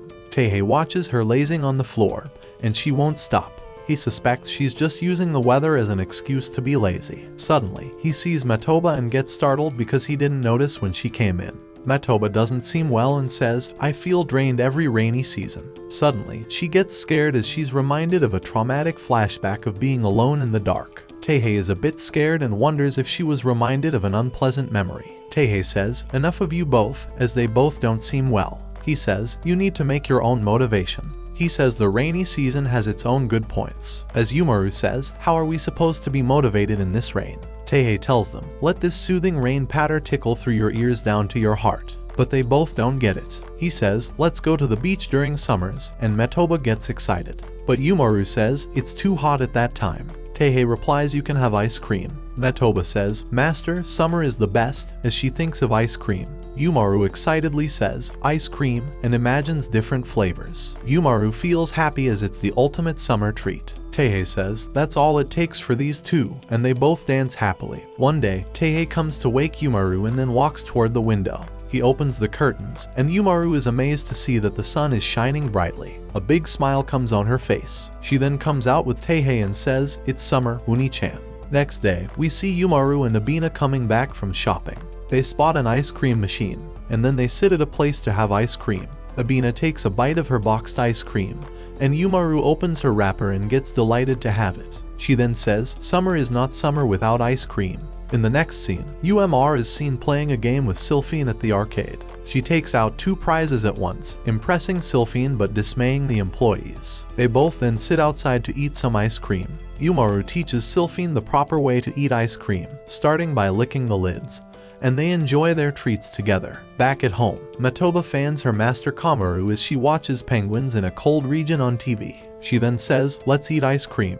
Matoba is amazed to see a box full of so many flavors. Matoba chooses the mint flavor while Yumaru eats her popsicle. Yumaru excitedly shouts, "I got the winning stick," which frightens Matoba and she jumps. She shows, "I got the winning stick," and now they both happily enjoy their time together. Later that night, Teihei prepares dessert like the parfait Yumaru once had with Abina at the restaurant. He brings it for her. She drools to see it. It looks so yummy. As they start eating, Yumaru takes a bite, saying it's great. Teihei smiles to see her enjoying it and recalls that his sister is very lazy and selfish, acts completely different at school and home, but she's his one and only sister. Later, he scolds her after finding she eats tons of ice cream daily and even has a cooler. In the next scene, we see a man talking with his family, saying, "Let's go for a drive." Then he mentions, "We have a big car, Dakantia." They all happily agree and prepare to go for a drive. It's a car in which you can take your entire house for a drive. Just then, we realize that it's an advertisement that Yumaru is watching on TV about a car. She dreams of sleeping in that spacious car and her eyes sparkle.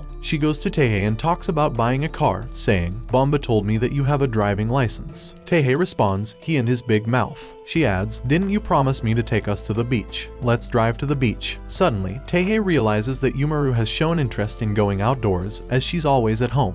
It's the perfect opportunity to take her out, and he agrees to check out a few cars. At the showroom, the salesman tries to convince Teihei while Yumaru looks at the car. As Teihei talks with the salesman, Yumaru calls him from inside the car. They walk towards her, but it's too costly, costing 3 million yen.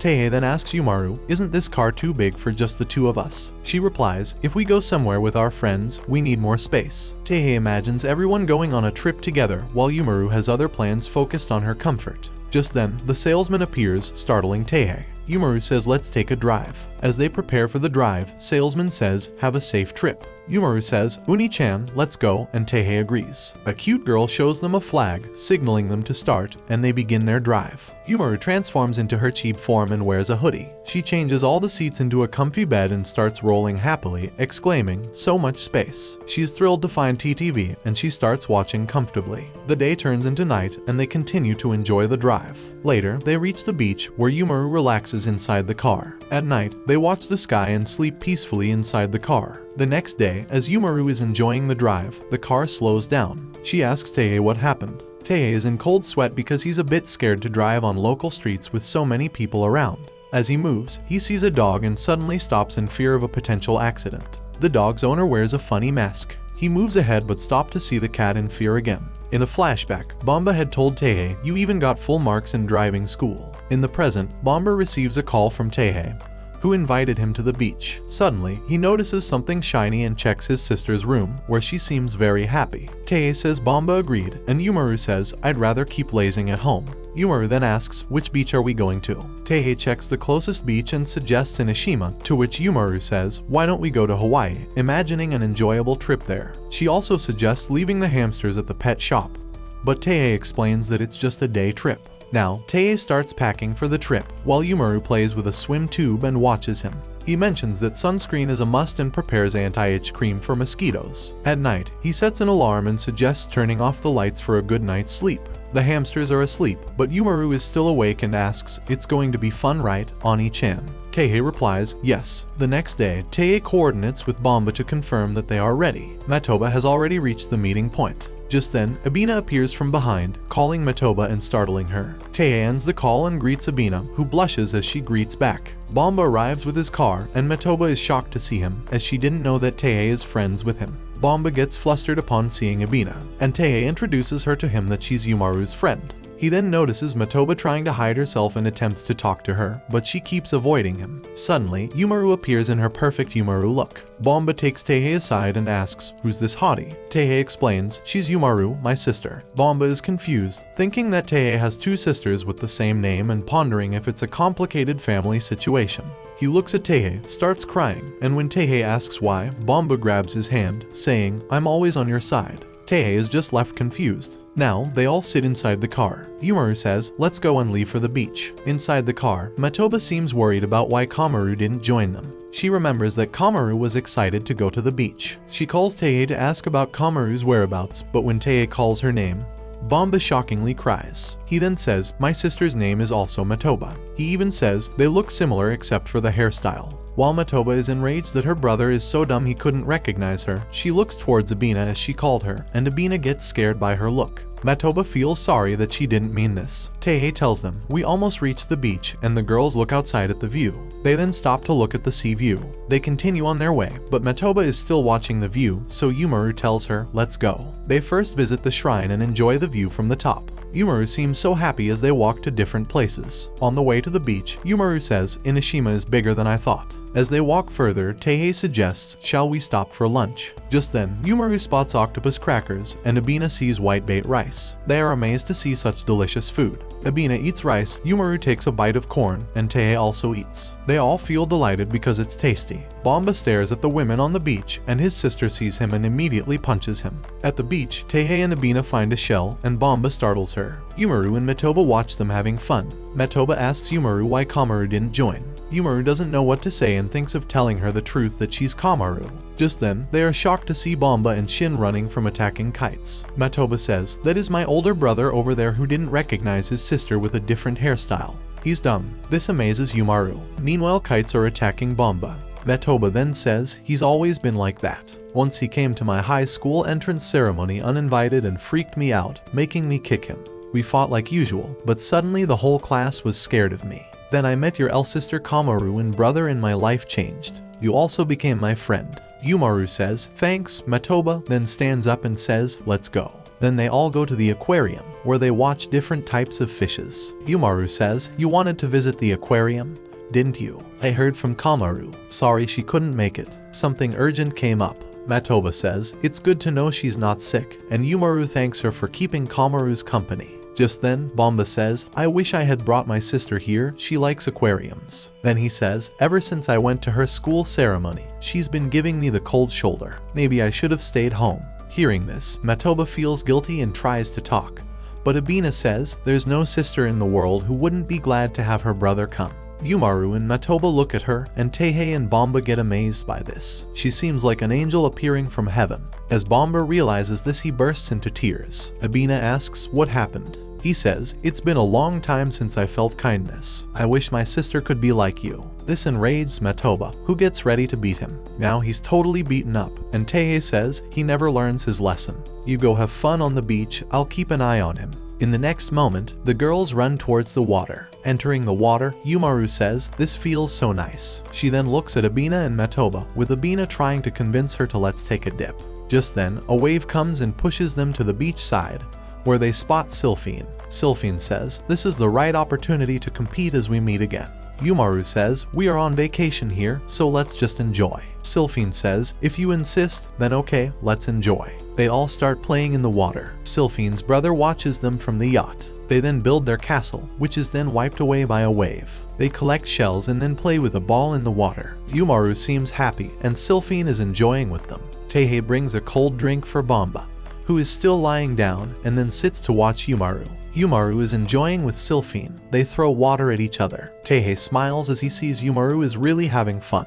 Later, the girls sit to watch the sunset from the beach. Yumaru says, let's keep hanging out like this. Sylphine says, that sounds splendid, and the others also agree. The sunset view looks very beautiful. Now Bomba drives them back home. Teihei then checks on Yumaru, who is sleeping soundly with her friends. The next day, on way back home, Bomba complains again about the boring life. Teihei spots a poster of a mountain and says, let's go there for our next vacation. As he reaches home, he asks Yumaru, next time, let's go hiking. She says, I'll go if you carry me, and complains that he forgot to bring her Junpu manga, which enrages Teihei. Umaru asks why he is going to the office on a Saturday. Teihei says he has a deadline to meet. He tells her to sleep early. At night, she celebrates her time alone as her brother works overnight and plays video games. As she gets hungry, she remembers that her brother made dinner. She doesn't like the dish and eats cup noodles, then chips and cola, despite remembering that her brother will scold her. But since she's alone, she feels as free as a flying bird. She checks the time and says time flies fast and switches on the television. In the morning, she dreams of her brother waking her up, and when she wakes up, she panics, realizing she slept for 16 hours. Her brother arrives to find her standing in her adult form and asks what she is doing here. She thinks he will scold her if he knows about her fun night, but he says he's home and she welcomes him.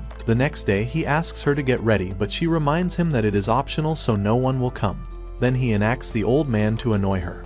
Next, they meet the old man, and after he leaves, they approach the garden and find Nana working there alone. When she sees them, she panics and says hi. Teihei compliments her work, making her blush while thinking that his sister is useless. Nana says she's happy they are here. Rumaru says she likes it here, while he thinks she can't leave now. She says they didn't bring any tools, but Nana tells her to try working with her hands then. She enjoys pulling the grass. Then she sees a tall one, and as she pulls it, she rolls into the wall, switching to her child version. Taihei runs to check if she's okay. She cries, but as she looks at her friend working alone, she says she can handle it and runs back in her adult form to help her. After finishing the work, they sit and drink juice. Taihei says that they did good work, which makes Nana blush hard. Next, disguised as Umaru meets Sylphan on the football field and performs a trick with the ball that impresses her, and she asks if she could teach her. Umaru thinks this will give her a chance to talk at school, and she agrees. Next, she teaches her how to pass and then tells her to think like a winner. Then she tells her to take rest frequently, but she says she will lose points.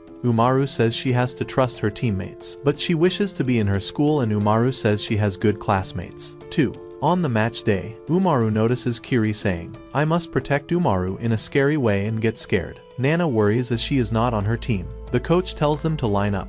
Umaru looks at her team and she doesn't know them. The girls explain that the coach changed the team to make them balanced. Then Sylphan enters the field on footballs and declares she will defeat Umaru, leaving her in despair. The announcer says the match is about to start and the players take their positions. As the coach blows the whistle, Sylphan runs with the ball, remembering her training, saving the ball from the opponents. She kicks the ball toward the goal, but Kiri jumps in between and kicks the ball toward Umaru, and she runs away with the ball. Then Sylphan stops her and kicks the ball with full power and scores a goal. Determined to prove herself, she takes the ball again. As the match proceeds, Umaru's team scores goals but still can't stop Sylphan. When Kiri gets the ball, she panics as Umaru cheers for her and she kicks the ball, which hits Nana's breasts. The referee explains that instead of going in the opposite direction, the ball hit Nana and went into the goal. As the match continues, the green team is leading the scoreboard while the pink team is exhausted, but their opponents are all still strong. Sylphan thinks about how she can win. Now, she remembers her training and decides to trust her teammates. Then she instructs them about a strategy and passes the ball to them, and suddenly they improve their play. Umaru is happy to see her performing well. Finally, the green team wins the match, and Sylphan looks sad, but her teammates praise her for showing true sportsmanship, which makes her happy. Then, she tells Umaru about the match and says the next one is a volleyball match and hopes they can train together. Next, Haruka makes a new friend easily, saying she has no trouble making friends. Umaru switches off the television, saying making friends is very hard. Taihei tells her to at least try, but she says it's heartbreaking if the other person says no. He says she's being dramatic. She asks if he had friends in school and he goes silent. Next day in school, Umaru sees two girls talking to Kiri and two others talking with Sylphan, and she wonders if she should try talking with them but gets embarrassed, thinking what if they say no. After school, Nana tells her that she'll join the sports club because she liked it when Sylphan passed her the ball. Umaru asks if she feels scared, asking people to be friends, and she replies yes, but says she has to try anyway. Then she decides to talk to Sylphan, who is following her along with Kiri, and she gathers the courage to ask if they can walk together. They agree. Then the four girls walk together, looking happy. Next, Taihei is in the office and Takeshi asks if they can have dinner. He agrees and invites Alex too. Alex refuses at first, but then comes along to their apartment, where Umaru welcomes them.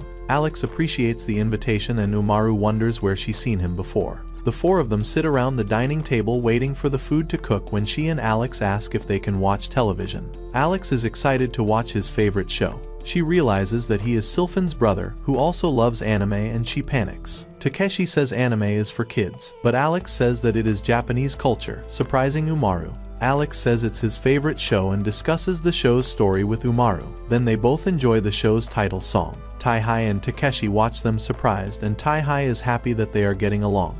After dinner, Alex leaves, happy to meet Umaru. Then, he says he will bring DVDs next time and she cheers. Taihei thanks her for her nice behavior, and while walking home, Alex is smiling. Takeshi says Alex is a weirdo.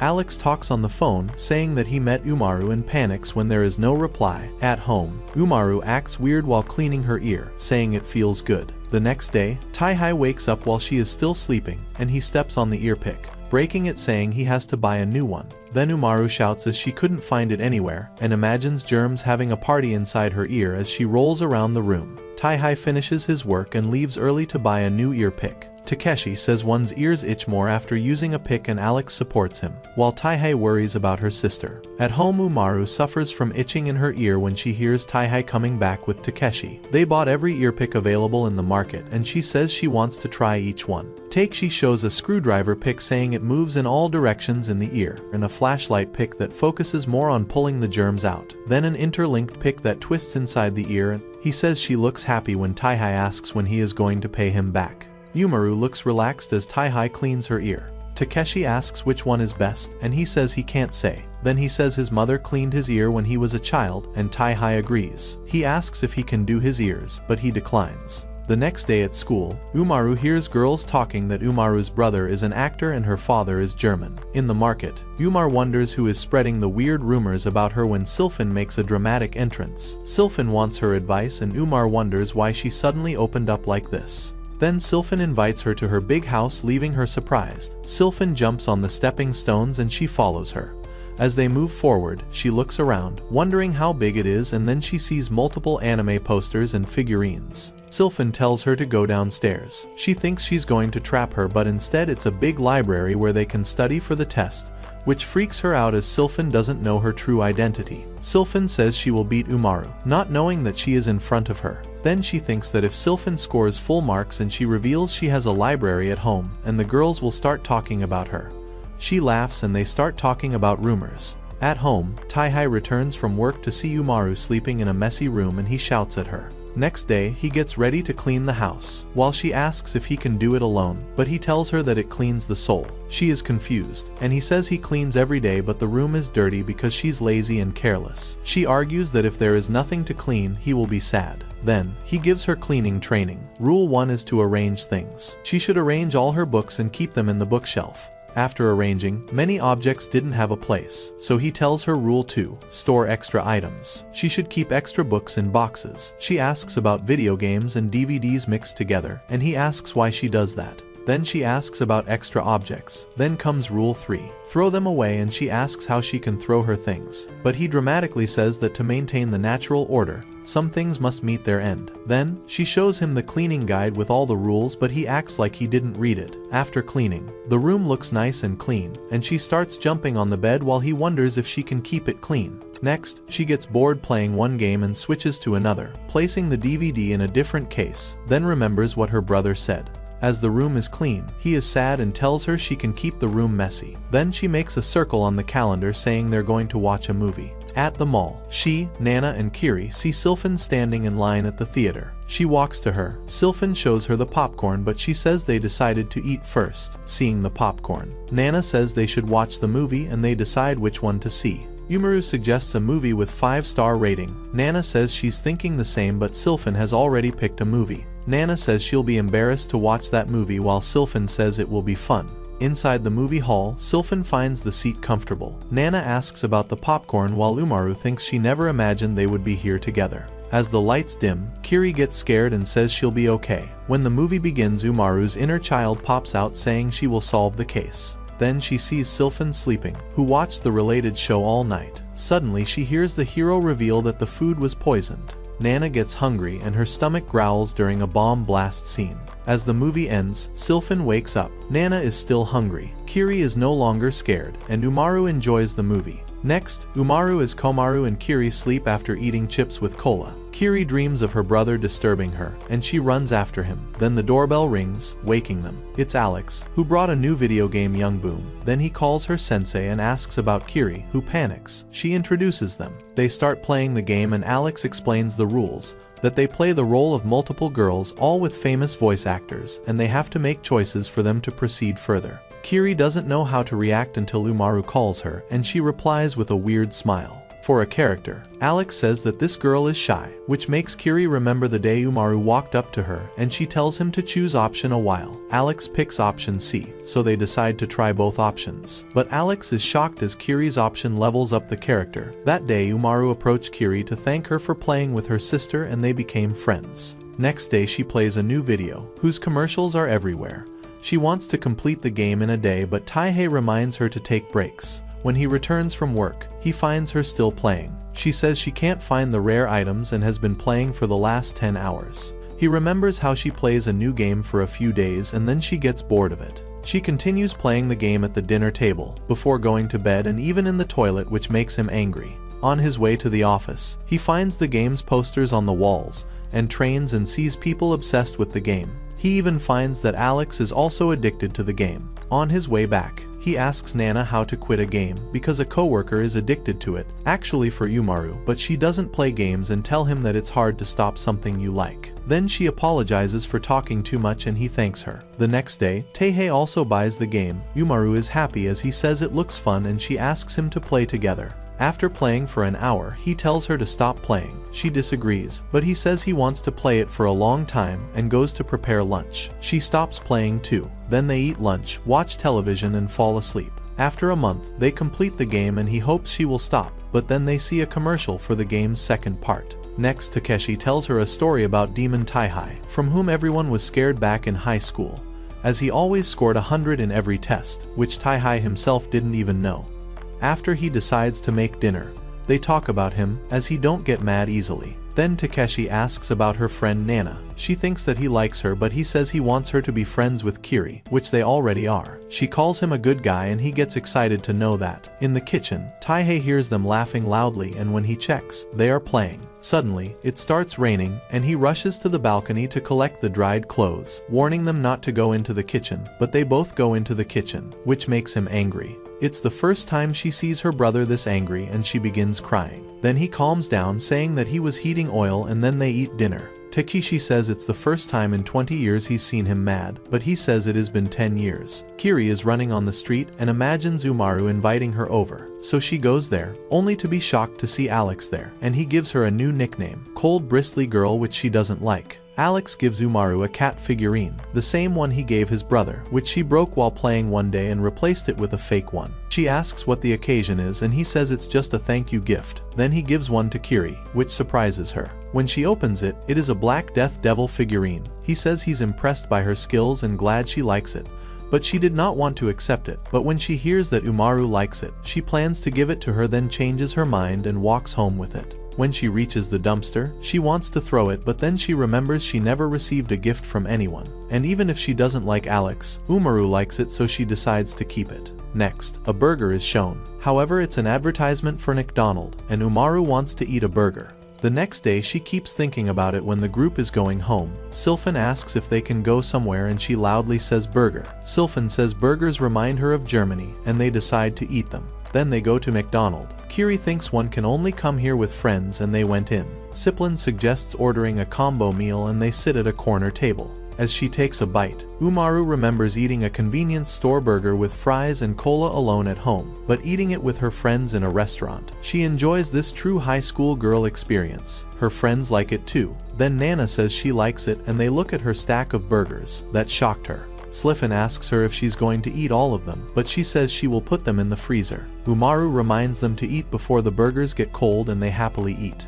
Next, Umaru is playing a video game when Taihai asks her about her plans and she says she will be with her friends. Then he remembers last Christmas when they had dinner together and he gets sad, so she tells him she'll eat the cake. In the office, Takeshi says that Taihai is a good brother and that without Umaru, he would be sad. Then he suggests they should hang out, but Alex says he is going to a concert. He asks if it is just us. Taihai remembers how happy Umaru was this morning, so he says they should go to the concert. The girls meet at the mall and Nana says she's excited to celebrate New Year with her friends instead of being alone. Sylphan is more excited about Christmas, while Umaru says to Kiri that it's fun, and Kiri is excited to celebrate Christmas with her. Then they decide to see the decorations. While walking, they saw sellers in costumes selling Santa costumes. Umaru remembers her brother being sad, but he is now at the concert with his friends. Back with the girls, Sylphan asks if anyone has a special someone. They all refuse. Then she asks them to come to her home for a party. Her home is highly decorated, and Kiri feels awkward as it's her first Christmas party. At the dining table, she put an extra cushion saying she invited Umar, and girls wonder who she is. Then she tells them that Umar gave her this badge. Umaru wonders if she promised to come over as Umar Sylph. Finn tells them the story of how Umar was her first friend and taught her how to make friends. Now she is happy to have them as friends. She tells them how she and Umar spend time playing games, shopping, and having fun. Then she falls asleep on the dining table, and the girls decide to leave after writing notes for her. Kiri walks alone while Umaru and Nana walk together. Then Umaru receives a message from her, which was sent 2 hours ago, and she decides to return as Umar this time, leaving Nana alone. As Nana walks home, she meets Tai-hai and they walk home together. A child calls them a couple, making them blush. Then she apologizes for making him walk her walk, but he says it's fine. Then she remembers Sylphan's advice about regret and says she has to tell him something. Sylphan remembers when she was in Germany and met Santa to ask for some Japanese friends, which made him silent. Then, she tells Alex about it and he laughs, but she says she needs some friends she can talk to. Then he tells her she can make friends online and that he is going to Japan for high school. She gets sad knowing he is going to leave. Later, a message from her brother's friend makes her interested in a video game, which Santa gifts her, and she gets happy and wakes up to see the notes her friends left for her, saying they enjoyed the party. This makes her happy. Then someone calls her and it's Umar in a Santa costume who wishes her and apologizes for being late. Next day, Umaru and Tai-hai wake up and wish each other a happy new year. Then he gives her her allowance, and she says it's awesome. While having breakfast, he hands her a second envelope. She becomes suspicious as she gets 2 envelopes, but she's happy, saying it's like the offer buy 1 bowl of ramen and get 1 for free. And her internal voices discuss among themselves why her brother gave her 2 envelopes. One says he will give her 2 envelopes every year, but the others are not happy and they start fighting. Next, she watches her brother washing dishes when someone rings the bell. Tai-hai opens the door and Nana wishes him Happy New Year. They blush, remembering the Christmas night, and she asks about Umaru, but he lies that she's still sleeping, making her more suspicious. Then he returns to the room, but can't find what he is looking for. He tells her that Nana is going shopping and she quickly changes the topic. In the office, Takeshi wakes up to find Tai-hai missing from his seat. Alex says he's in a meeting. Next, while walking, Umaru discusses her brother's strange behavior with Nana, saying he's not scolding her like before, but she blushes, saying that he's kind, and then she acts weird. At home, Umaru wonders what is going on with her brother, and remembers all the times he helped her, realizing he is actually kind, and assumes that she's been bossy and selfish. When he returns from work, she acts nicely and invites him to sit with her, but he says he's going out of town for a few days due to a project, which makes her sad and she begins to cry, saying she'll be alone. But when he says it's only 2 weeks, she stops crying and he says she will make the room messy while he's gone, and they start arguing with each other.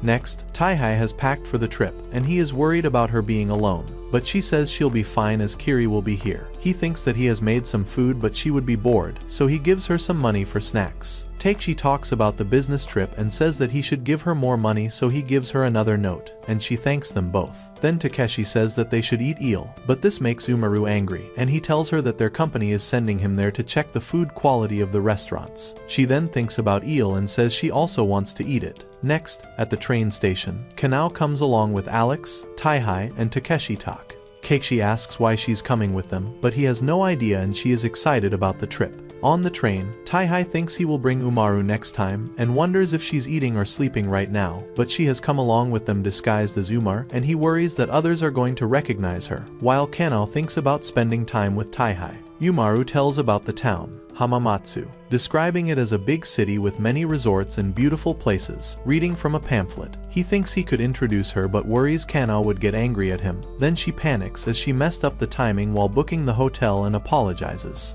Then he suggests they should split up and explore the city. Kanao looks at a wedding poster and imagines she is marrying him, blushing as she says it's a good idea. He then walks up to Umaru and tells her to return home after eating eel. He says it's early, so they should visit some places first, and she's excited to do so. Then they visit the Arch of Lucky Stars, where people touch it for good fortune. Then he says, maybe it's for couples, and Umaru asks about Kanao. He says she's his boss. Then she asks why he calls her by her first name, saying it's strange. He reveals that he, Takeshi, and Kanao are school friends and that she's the daughter of the company's CEO. He says she is a hard worker. Umaru asks if they are lovers. He says no, and asks if that's why she came here. She says she's here to eat eel. They go to a restaurant to eat eel and she likes it. Then he suggests that she eat it with soup, and she says it's good, and he smiles, saying he is glad they are here. In the evening, he tells her to return home safely, and she wishes him good luck. At the restaurant La Diamond, they arrive early before their time. Next, the boys dress up as chefs and are assigned to peel potatoes by the head chef. The head chef says they are going to follow his orders here, while Kanao watches them from outside the kitchen. On the train, Umaru reveals that at the train station, she saw her brother talking to Kanao and felt jealous. Next, on Christmas night, when he is walking with Nana and stops at a restaurant, saying that they should come here with Umaru. Back at Lay Diamond, the boys are peeling potatoes and the head chef tells them to take a break. Alex takes Kanao's plate to her table as the boys watch them. Then they have dinner with the staff. Taihei thinks that working in the restaurant is a good experience and that it will help him write his report. The staff is also nice and they get along. Kanao watches him through binoculars. The head chef says he knows how to cook. He says he cooks at home. Then the chef asks for how many people, and he says just 2. Then the chef says that then he must like cooking for his sister and offers him a job as chef, but he declines. At home, Umaru and Kiri play a video game. He says he's grateful to learn from the chef, which embarrasses him, and he says his name is Koichiro Ebenata. Keishi says it's same family name as Nana, while he notices the same hairband she wears and remembers her telling him about her brother, who left home to be a chef. He wonders if he is Nana's brother. Next, they return from the trip and Kanao is sad that nothing happened. At home, he finds Umaru sleeping in a messy room and gets angry at her. Then he arranges things, cleans the room, does the laundry and cleans the kitchen. Umaru says he brought many gifts and he says he is going out to deliver them. Next, they give one packet to Nana, and she thanks him while blushing hard. Then he thinks about texting the chef and asks her if she knows about her family, but he says never mind as they have to go to Kiri's house. She says she doesn't know where it is, so he says they will give it to her next time she visits. At Kiri's home, she panics as her brother opens the door and throws a stick at him. Next, they reach Sliffin's house and find her happy. She meets Taihei for the first time and he gives her the gift. She says her brother brought these 2 and thanks them. At the shopping mall, she goes to buy chips while he looks at potatoes and remembers the chef, and she returns with many packets. At home, she enjoys playing video games while he drinks coffee happily. After a while, she looks at him and begins to cry, saying she was sad because she was all alone at home.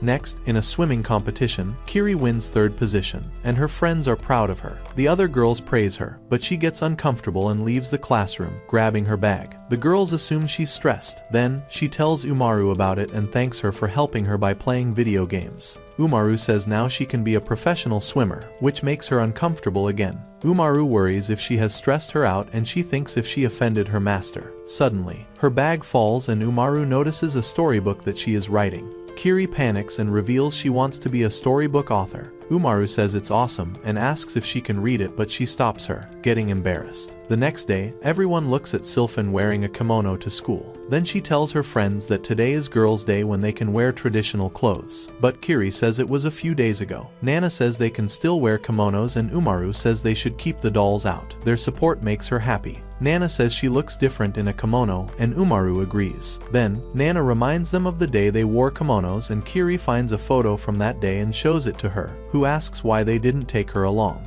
Then, Umaru says they should take a photo now and Sylphin takes them to her house. Her mother welcomes them and the girls are shocked to see her. Then she approaches Umaru and starts complimenting her body features, asking how she takes care of herself, which makes her remember how lazy she is at home. Then her mother takes them to a special room, where Sylphin says that her mother once won a kimono fitting competition. The girls are impressed and notice that she shares the same energy as Sylphin. Her mother asks them to get ready as she spins Sylphin like a spinning top.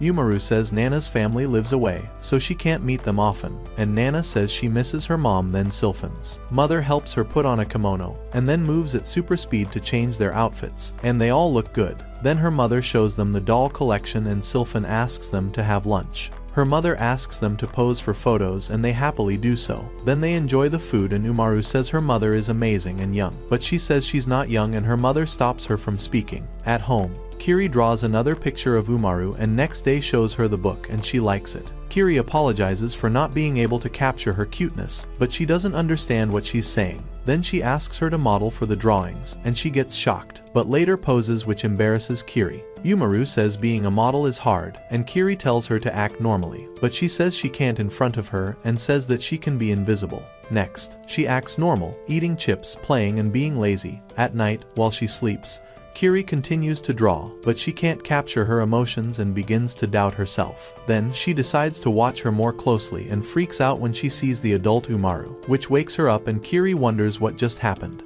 Just then Taihai returns from work and Kiri quickly hides her things from him. He gives her a packet of chips, telling her to eat them later, and Kiri notices her big smile. He asks Kiri for dinner, but she gets embarrassed and says she has to go home to draw another picture of Umaru. Next day, she sleeps while Taihai reads the newspaper and asks if she wants to go to a new restaurant, but she declines then. He goes to the supermarket alone, worrying that Umaru is becoming lazy and should spend more time with her friends. Then he runs into Nana, who is also shopping alone, and she reveals she is going to the new restaurant hoping to see her brother. Then they notice Kiri daydreaming, and she tries to disappear quietly, but Nana stops her. He asks why she's buying pens and she hesitates if she should tell them. Then Nana remembers her getting scared and says they are for schoolwork. He says that it's spring break and both girls panic. Then Umaru sees them together and calls them. She asks what they are doing on a nice day. She then asks Kiri about the pens and she denies it, getting super embarrassed. Nana says that they use them in class and he notices that Kiri is uncomfortable and Nana tries to change the topic. Then he compliments her, which makes her blush. Next,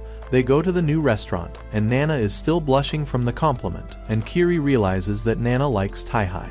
At home, Umaru can't sleep because of the heat and asks Taihai to switch on the AC, showing him a sweaty photo from last night. But he says they can't turn it on yet, and she thinks her brother is turning into an old man, but she has a plan. Then she starts acting cute and begins questioning him like a child, and he realizes it's her trick. At night, she still can't sleep and he brings out a table fan. She tells him to turn it on and he does. She feels comfortable and asks what he's doing. As she lies beside him, she looks at the night sky and asks if those are shooting stars, and he begins telling her the names of the stars instead. Listening to him makes her sleepy and she falls asleep. Then he carries her to bed and imagines sleeping among the stars. The next morning, they woke up complaining about mosquitoes. Then, Kiri sees her horoscope saying she'll spend time with a special person and imagines spending time with Umaru in an amusement park. Sylphan breaks her daydreaming and asks if she's okay, but she says she's fine. Then Umaru runs toward them and Kiri falls down. On the bus, Nana tells her to be careful and Sylphan says she's excited, and she is about to push a button when Nana stops her. They are going to an amusement park and they read the brochure talking about their favorite rides. Nana wants to ride the merry-go-round. Sylphan wants to ride the roller coaster. Umaru says she'll ride teacups, but actually wants to play a game, and Kiri imagines her and Umaru on a teacup. Nana says they've arrived and they stand in front of the big entrance and go to buy tickets. The girls discuss their photos on the tickets, while Kiri feels scared looking at hers. They approach a concert stage and Kiri goes to the restroom to check her horoscope again, saying it is wrong. Then she runs back but is about to fall when Alex saves her. She's shocked to see him there and the girls join them. Umaru wonders why he's here. Then he gives them a pouch he got from the concert and leaves. Nana says he's nice and asks Kiri if she met him before, but he refuses and Umaru thinks why she's lying. Then they decide to ride the roller coaster, which they enjoy. Kiri wants to ride the teacups with Umaru, but Sylphan says they should ride another roller coaster. It's a long line and after some time, an instructor tells them they can't ride it. While walking back, Kiri thinks she's unlucky and decides to stay quiet. Then her hairband breaks, ruining her hair, and she shouts, attracting everyone's attention. Then Umaru takes her to the Ferris wheel, where Alex's gift saves her hair, and she panics as she's alone with her. She says she's boring and cursed, which is why no one wants to be friends with her, and starts crying, saying they won't hang out with her again. But Umaru says they're having fun. Then she sits beside her and says they'll ride the teacups next, which makes her happy. Next, the girls ride the teacups and enjoy themselves. At home, Taihei can't believe her sister is getting an award and tells her to be good, but she says it's a waste of time. The next day at school, every girl talks about her getting an award. Kiri congratulates her first. Then Sylphan asks why they're sad. Then they remind her of the day she announced she would get the highest score and considered Umaru her rival. But she says it was before they became friends, and now she's happy for her, asking if that's weird, and they say it's not. Next, at the school function, the announcer calls her name and everyone cheers as she receives the award. Then the next award goes to Hikari, who is staring at her. On their way back, Sylphan is deep in thought when Nana says it's the first time she's seen someone from AP class, and Umaru remembers the day her teacher offered to move her to the AP class, and she wonders if she met Hikari before. Next, inside an apartment building, Hikari watches the stars from her window. Then, Umaru watches a movie with Alex and Kiri. Alex says it's an amazing movie and discusses the story with Umaru, and cries. Then he asks if Kiri liked it, but she reveals she doesn't trust him and must protect Umaru from him. Umaru asks if he misses Germany and he replies that he had no friends there and spent most of his time watching anime, until someone suggested that he move to Japan, where he made great friends and met those girls. The girls stare at him and he blushes. Then Umaru says they should act out the scene together, and Kiri says she'll join too, but also warns him not to get the wrong idea. Then they act out the scene. On his way back, Alex receives a phone call and runs to Kanao's home with DVDs to celebrate Hikari's first award, but she refuses even as he insists. Kanao thinks he hasn't changed since she met him in Germany. Then he tells Kano that he watched this movie with Umaru, and she says she doesn't care what he does. Next, Nana walks down the street, remembering the time she got sick in her village and her brother made her some soup. She asked if she's going to die, but he tell her she fainted because she didn't eat, and when she went to see him, he had already left to become a chef. She remembers knowing he always wanted to be a chef and deciding to move to the city for school. She recalls the first day she met Tai-hai, and how she started feeling like he was her brother too, and she feels safe with him whenever they hang out and he makes her feel happy and comfortable. Then she sees him, and he tells her to stay inside, or she'll faint, and she runs away, saying he's right. She realizes that now she's not scared of anything. Next, Kiri walks home thinking about Umaru. As she opens the door, her brother welcomes her and tells her that their parents are out of town for the weekend, which scares her. Then she tells Umaru she can't be alone with her devil brother, so Umaru offers for her to stay here. She asks if it's okay. Then Taihei allows them and says he is going to Kiri's house, as Takeshi is all alone. After dinner he says he's leaving and Kiri asks him to tell his brother. Kiri says Taihei is a kind person and thinks he's just like Nana. Then they play video games, take a bath, and dance while Taihei and Takeshi eat dinner. Kiri says it was nice staying with her and she agrees. Then Kiri remembers the day when she was young, got late and her brother was waiting for her. While sleeping, Umaru calls out her name and she freaks out thinking she's dreaming about her. The next morning, she runs back to her home. At their house, Takeshi is drunk and crying, worrying about Kiri, saying she made new friends and no longer needs him. Taihei runs out and Takeshi shouts in pain. Next, Umaru reads a manga and asks if Kiri likes her book, but she is too focused on her own book and they both freak out as the book ends in the middle. Then she says they have to root for a happy ending and Kiri thinks about Taihei and Nana and freaks out. She wonders if it's right for her to get angry whenever she hears people talking about love, and begins to cry, saying she can't get used to people talking about love. Then she cries and says she can't root for love. Umaru tells her not to take manga so seriously. Then she realizes she wants to be a story writer, and that's why she's serious. She encourages her by saying she should believe in herself. Later, Nana sees Kiri leaving the building and asks why she's in uniform, but she asks her if she likes Taihei, which makes Nana blush. Kiri says that she's decided to root for them. Remembering Umaru's words, Nana gets extremely embarrassed. Taihei says her sister is beautiful, kind and smart and helps everyone. That's what everyone thinks, but only he knows how lazy she is. Then he tells her to go outside and have fun, but she says she's a new person and shows him the manga she's reading. He gets angry, thinking he needs to come up with something. Then he asks her if she wants to go see the fireworks and she refuses, saying it will be crowded. Then he says they can eat junk food, which makes her excited to go. He says she's totally different person outside the house and they decide to invite the others. Meanwhile, Kiri suggests Nana invite Taihei to the festival and she imagines herself being with him and says it's embarrassing, but Kiri says it's not. Then Umaru and Taihei arrive and invite them both to the festival. Then they go to invite Sylphan and she invites them to her house, saying they should wear kimonos, and then they leave. At the festival, there are many food stalls which excite the girls. Taihei asks Nana if she wants something, and she says she does. Next they visit different stalls, play games and win prizes. Later, they settle down on a mat and watch the fireworks, saying they look beautiful. He worries that his sister is still the same lazy person. Next morning, he wakes her and tells her to get ready for school. She asks if it's his day off. He says yes and that he's going shopping, and she tells him to bring chips for her. At school, the girls have lunch together and Nana tells Umaru that the teacher was looking for her to give her the certificate. Sylphan says it's on display near the staff office. Nana tells them that it's been 10 years since 2 students got first place, and Umaru assumes it was her brother back then.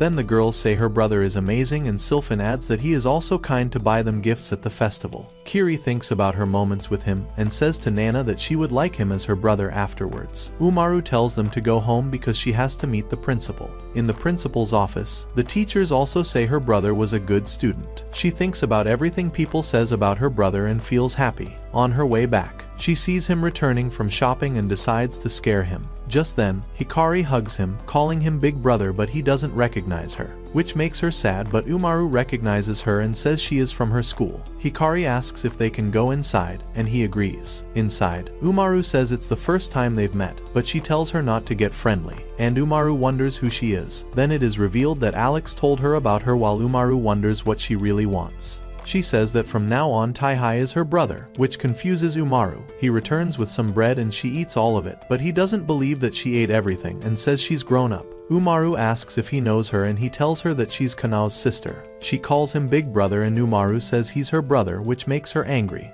Then she decides to leave and he asks if she wants to stay for dinner, but she refuses and leaves. On her way back, she thinks about him and smiles. Umaru asks why Hikari called him brother and he says she always called him that, while she asks why she was there. Next, Umaru makes a video of her hamsters. Tai-Hai asks what she's doing, and she asks what he got. He shows her a camera that Takeshi gave him after he bought a new one. She doesn't know that Takeshi likes photography, and he reveals that Takeshi gets bored easily and has many hobbies. He asks her to pose. She adjusts the things around and poses in her adult version, which makes him mad. She wants to leave a good memory while he thinks he's not an artist. Then she offers to take his photo. He gives a weird smile and she laughs at him. She browses through some old photos on the camera, but he pulls out the memory card to give it back. She runs and grabs a new memory card and they start taking each other's photos in different poses. Then she asks him to take some photos of her hamsters and she smiles while holding them. He remembers when Takeshi told him to take his old camera to take her pictures and store some memories. He smiles, realizing it is a good idea. Then she suggests going out and he agrees. Outside, she asks him to pose and he looks around awkwardly. Then she says they should drink cola first. In the office, he gives Takeshi the memory card and laughs, looking at his photo. Next, in the market, Uemer and Sylphin find their usual place closed, so they decide to go somewhere else. Then they go to an old departmental store, use the escalator, then run up the stairs and go to the rooftop arcade. They play games and have fun. Then Umaru tells Tai-Hai they should go there too, but he says it's closing down because it's old. Next, the girls go to the store again, and she says that they will miss hanging out there. Sylphin says that when they grow old, places like this store will remind them of old times. Umer says this store is not closing. A few days later, she sees the store being torn down and quietly leaves. At school, Nana asks if the plot in front was vacant before, and Sylphin reveals it used to be an old amusement park. Then Umaru realizes she knew the store was closing and wanted to go there. Then they decide to go to the amusement park the next day. Umaru says things don't stay the same forever, but memories never change. Next, Nana visits Umaru's house and starts blushing as Tai-Hai opens the door. She says she brought rice from home. After lunch, Umaru invites her for dinner and she accepts. Tai-Hai wonders what to cook and asks Nana for suggestions. Umaru is surprised and Nana says those would take time. Next, Tai-Hai asks her to help him and she begins blushing, remembering Kiri suggesting she cook food for him, and she gets scared. Then Umaru asks if she can help them. Next, they start preparing food and Umaru thinks she has to help them to show she knows how to cook. He tells Nana to wash the rice and tells Umaru to heat the pan. Nana washes the rice while she looks for the right pan. Nana watches them and thinks she can't do it. Next, she puts the pan on fire, scaring them, and he saves Nana from falling. While she puts out the fire, he shouts at her and asks why she put so much oil. She begins to cry, telling Nana she can't cook, while Nana is still shocked that he grabbed her. They sit down to eat and Nana apologizes, but she says it's her fault. Next day, she plays video games and wonders about the dinner. He returns from work with Hikari. She seriously asks where they met, and she says it was by chance. He asks why she's acting weird. It's just dinner. He goes to the kitchen while she continues interrogating Hikari. Hikari says it was a coincidence, but she says it wasn't. He wonders why she's acting strange. They should be friends. He puts the pan on the table and says he'll make pancakes, thinking it will bring them closer, but she says she will make the pancakes and fails. Then Hikari tries and burn them, so he shows them how to make perfect pancakes and they like them. While he will eat the pancakes they made, Hikari confesses she lied so she could have dinner with him, and he says it's fine. Then Umaru takes out the award she left there, and Hikari thanks him, which makes her angry. He asks why they are yelling. Next, Umaru plays with her hamsters, and he tells her not treat them like toys, saying they can die from stress, so she should make them feel comfortable. Kiri visits them and looks at the hamsters, asking if she lets them out, but she says she won't and repeats that pets can die from stress. Kiri adds that fish also get stressed in aquariums. Next, Nana greets the hamsters and at night, Takeshi and Alex visits. Later, Yumer tells them she's leaving. The next day he tries to feed them but they turn away. He asks what happened. Then Umaru returns from school and starts playing video games and takes them out of the cage, asking if they are stressed. Then they bring their ball to play with them, and when Taihei returns, he gets angry at her. Next, Yumemer and Sylphin are in the gaming arcade where everyone is watching Yumemer's trick to get the snacks and the shopkeepers are shocked by how smartly she does it and people cheer loudly. When they step out, she asks Sylphin where they should go next and Sylphin invites her to her house. She thinks she has already seen her living room and library, so it should be fun to see a new room. They are now in Sylphin's room, filled with awards, toys and photos of them together. Sylphin brings snacks and Sprite to watch anime, which makes Yumer think they are very similar to how she eats chips and cola at home. She gets excited to watch anime, and they poured their drinks, chose the anime, snacks and chocolates. She likes mushroom chocolates, while Sylphin likes normal ones. Sylphin then suggests playing Poke Game. She knows it's a couple's game and gets embarrassed. Sylphin is excited to play, but she says they can only play that game with a special someone. Sylphin says she's her special friend, which makes her panic and shout. Sylphin gets sad. Yumer apologizes for raising her voice, but she says it's her fault for getting too excited.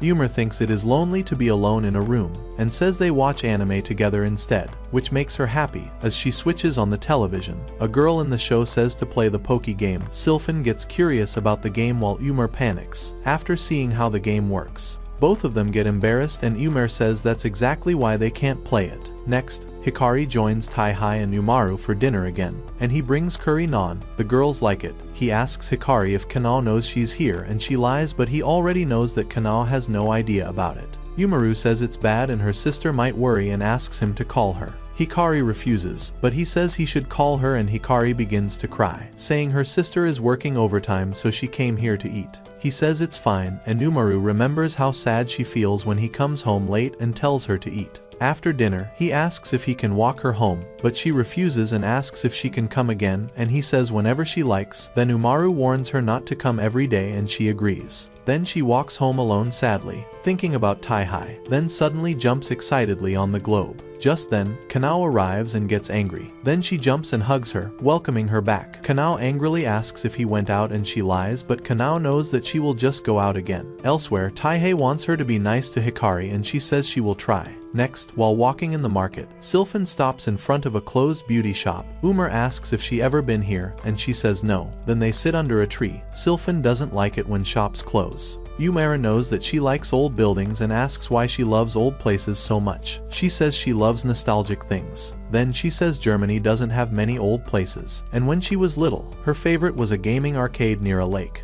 Umer asks if they can go there and she says she doesn't know if it's still open, but Umer says they can go and see. Next on the train, she says she'll be sad if it has changed too much, but Umer tells her not to worry. When they arrive, Sylphin finds everything just as she remembers. The buildings, the shops, even the shopkeepers. Then they go to the arcade where Sylphin sees a young girl running to her brother to look at the boats. Umer suggests going to the lake and Sylphin says cool. Then they see people boating and Sylphin remembers the first day she came here and didn't want to leave. Umer notices her silence and asks if she's okay, but she says they should ride a boat. Umer says it sounds fun and she thanks her for coming with her, and Umer says it's a great place. Sylphin remembers boating here with Alex. The next day at school, the girls talk about their tests. Umaru doesn't feel good, and Nana says she's going to fail all of them. The girls try to cheer her up, but she keeps worrying. Then Sylphin suggests studying in her library. They go to her large library, and Umaru has to act like it's her first time there. Sylphin calls their study session thrilling.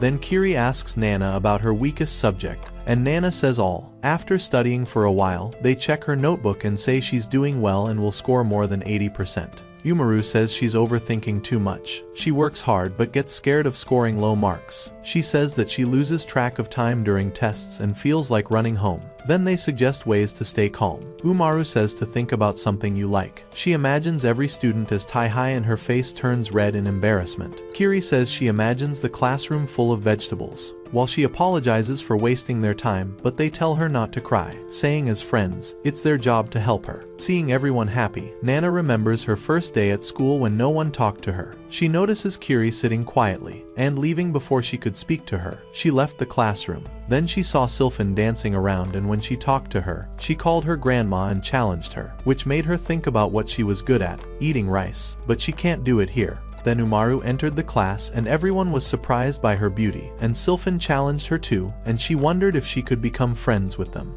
Back in the library, Umaru asks her if she's okay, and she smiles at them and they should study now, which surprises everyone. The next day, while giving the test, Nana thinks about her friends and performs well in all tests. While walking home, Sylphan asks Kiri to run with her and Nana and Umaru laughs as they watch them. Next, at Kiri's home, Takeshi looks for her sister and decides to go to Taihai's place, where Kiri and Umaru are eating tasty custard cakes, while Taihai brings drinks and thanks Kiri for bringing the cakes. She says she's glad. Then Umaru starts playing around with them, which makes him scold her. Then the doorbell rings and Takeshi comes in and is shocked to see his sister there eating the cake he had bought to eat later, and Taihai smiles. Next, Kiri and Takeshi sit silently, while Umaru and Taihai watch them from the doorway, seeing her worried. Takeshi says he's glad she has made friends, instead of staying alone at home. Then Umaru brings cola and thanks him for the cake. He says he's happy she likes it and calls her little one. This makes Kiri angry as he called her master little one. So he asks why she calls her master. She says she's done with him,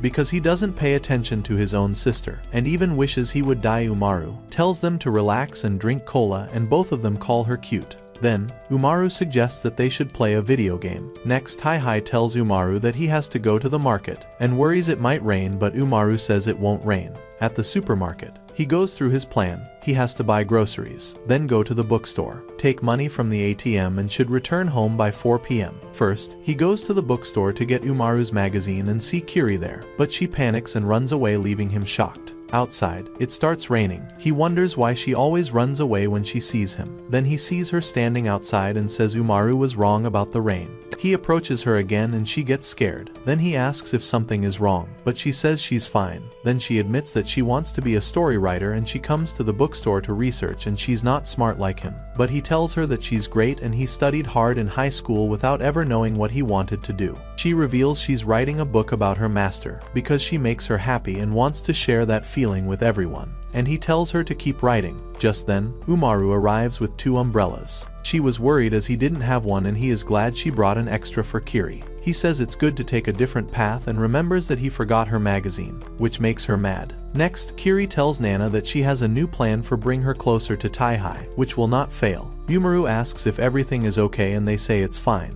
Then Taihei says some pro skaters are there, but Nana is scared. Kiri imagines Nana skating hand in hand with Taihei while she skates with Umaru, but Sylphan joins them saying she's excited and ready to have fun. Kiri thinks everything will be fine. Then Sylphan and Umaru start skating, but Nana is scared and Taihei don't know how to skate, which ruins Kiri's plans. Then Umaru takes his hands while Kiri teaches Nana, but she falls down and Kiri tells her to relax her body. But Taihei worries he would get hurt. Umaru says Sylphan skates like a professional, but Kiri says Umaru is better. Then Taihei holds Nana's hand and she panics, sliding into the pro area. On their way back, Nana thanks Kiri for helping her skate. Next, at her apartment, Kanao cooks dinner, which scares Hikari. Then Hikari joins Umaru and Taihei for dinner. She says he cooks better than her sister who burned the dish.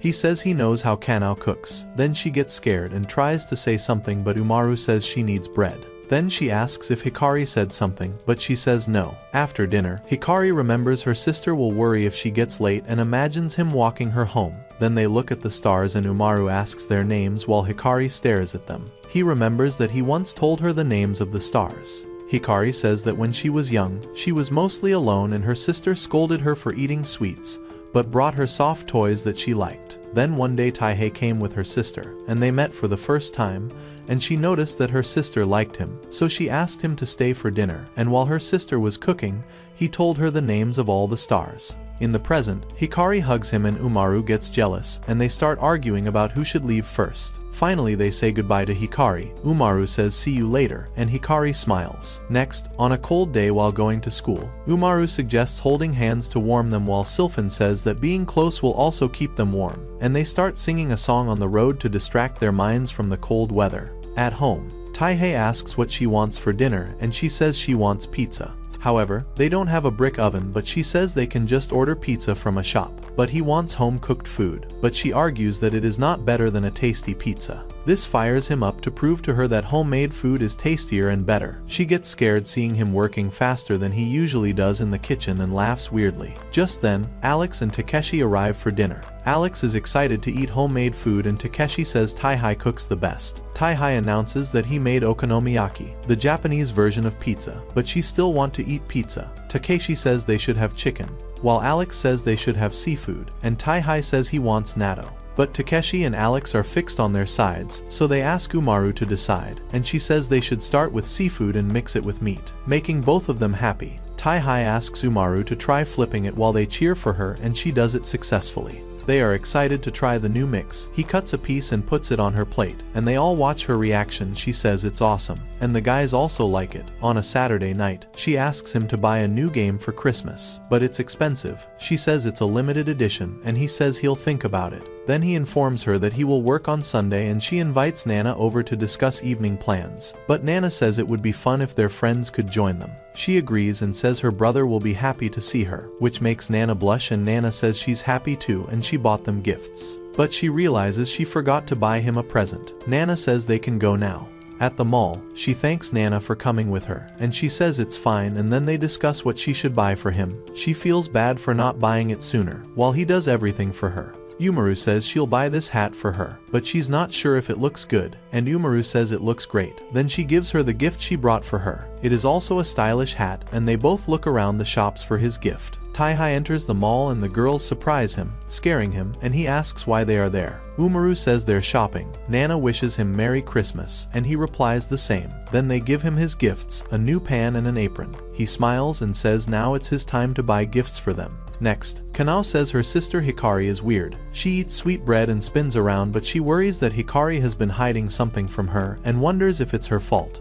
Whenever Hikari asks her to spend time together, she refuses, saying she's working or tired. And she only pushes her to study hard, just like she and Taihai did, and they both topped the class. And when she knew Hikari topped the class, she was very happy, but Hikari said she wanted Taihai to praise her too, which makes her worry about what's happening. Then she goes to ask Taihei about it and wonders if she should invite him for Christmas, but she's scared he might reject her, so she returns home alone. Hikari welcomes her and she asks if they should celebrate Christmas by watching a movie, but Hikari asks if it will be like last time when she watched the movie alone while she slept. Next, the girls wish each other a happy new year and thank Sylphan for inviting them over. Sylphan says she likes celebrating New Year in Japan and likes to rest all day, but her mother tells her not to ruin the kimono, and Umaru thanks her for the kimonos. Then Sylphan's mother asks them to eat food, and after eating, Sylphan says they should do more activities. Nana says she likes playing this game and flying kite. Sylphan says she likes the puddle, and Nana says she plays it at home and she asks her to teach her. Then Kiri tells her all the rules, while Umaru and Nana wait for their turn. Sylphan says they play in teams. She pairs up with Umaru and Kiri teams up with Nana. As they begin the game, she shoots it toward the ground thinking it will bounce, but Kiri says she has to do a penalty. Then Kiri gets scared to paint Umaru's face, so she says a one-on-one game as a penalty. Then she and Sylphan play, and soon all of them enjoy playing the games, painting their faces as penalties, drawing, playing dice, cards games, and eating snacks and smiling together. Next, Umaru receives allowances from her brother, his friends, and Kiri. She thinks about what to do and buys a piggy bank to save the money. Taihei is happy that she started saving. Then she asks if he can give her more money. He refuses and she panics, realizing she spent all her money, and begins crying. He says he won't help her this time, but seeing her sad, he drops a coin into the piggy bank. But she says that he should give him more money as she has to fulfill her dreams, and he shouts at her in frustration. Let's aim for 1 million likes. We will make more beautiful video like this. And what is your favorite thing about this story? I always read each and every one of your comments, so comment right now and don't forget, you guys are the best.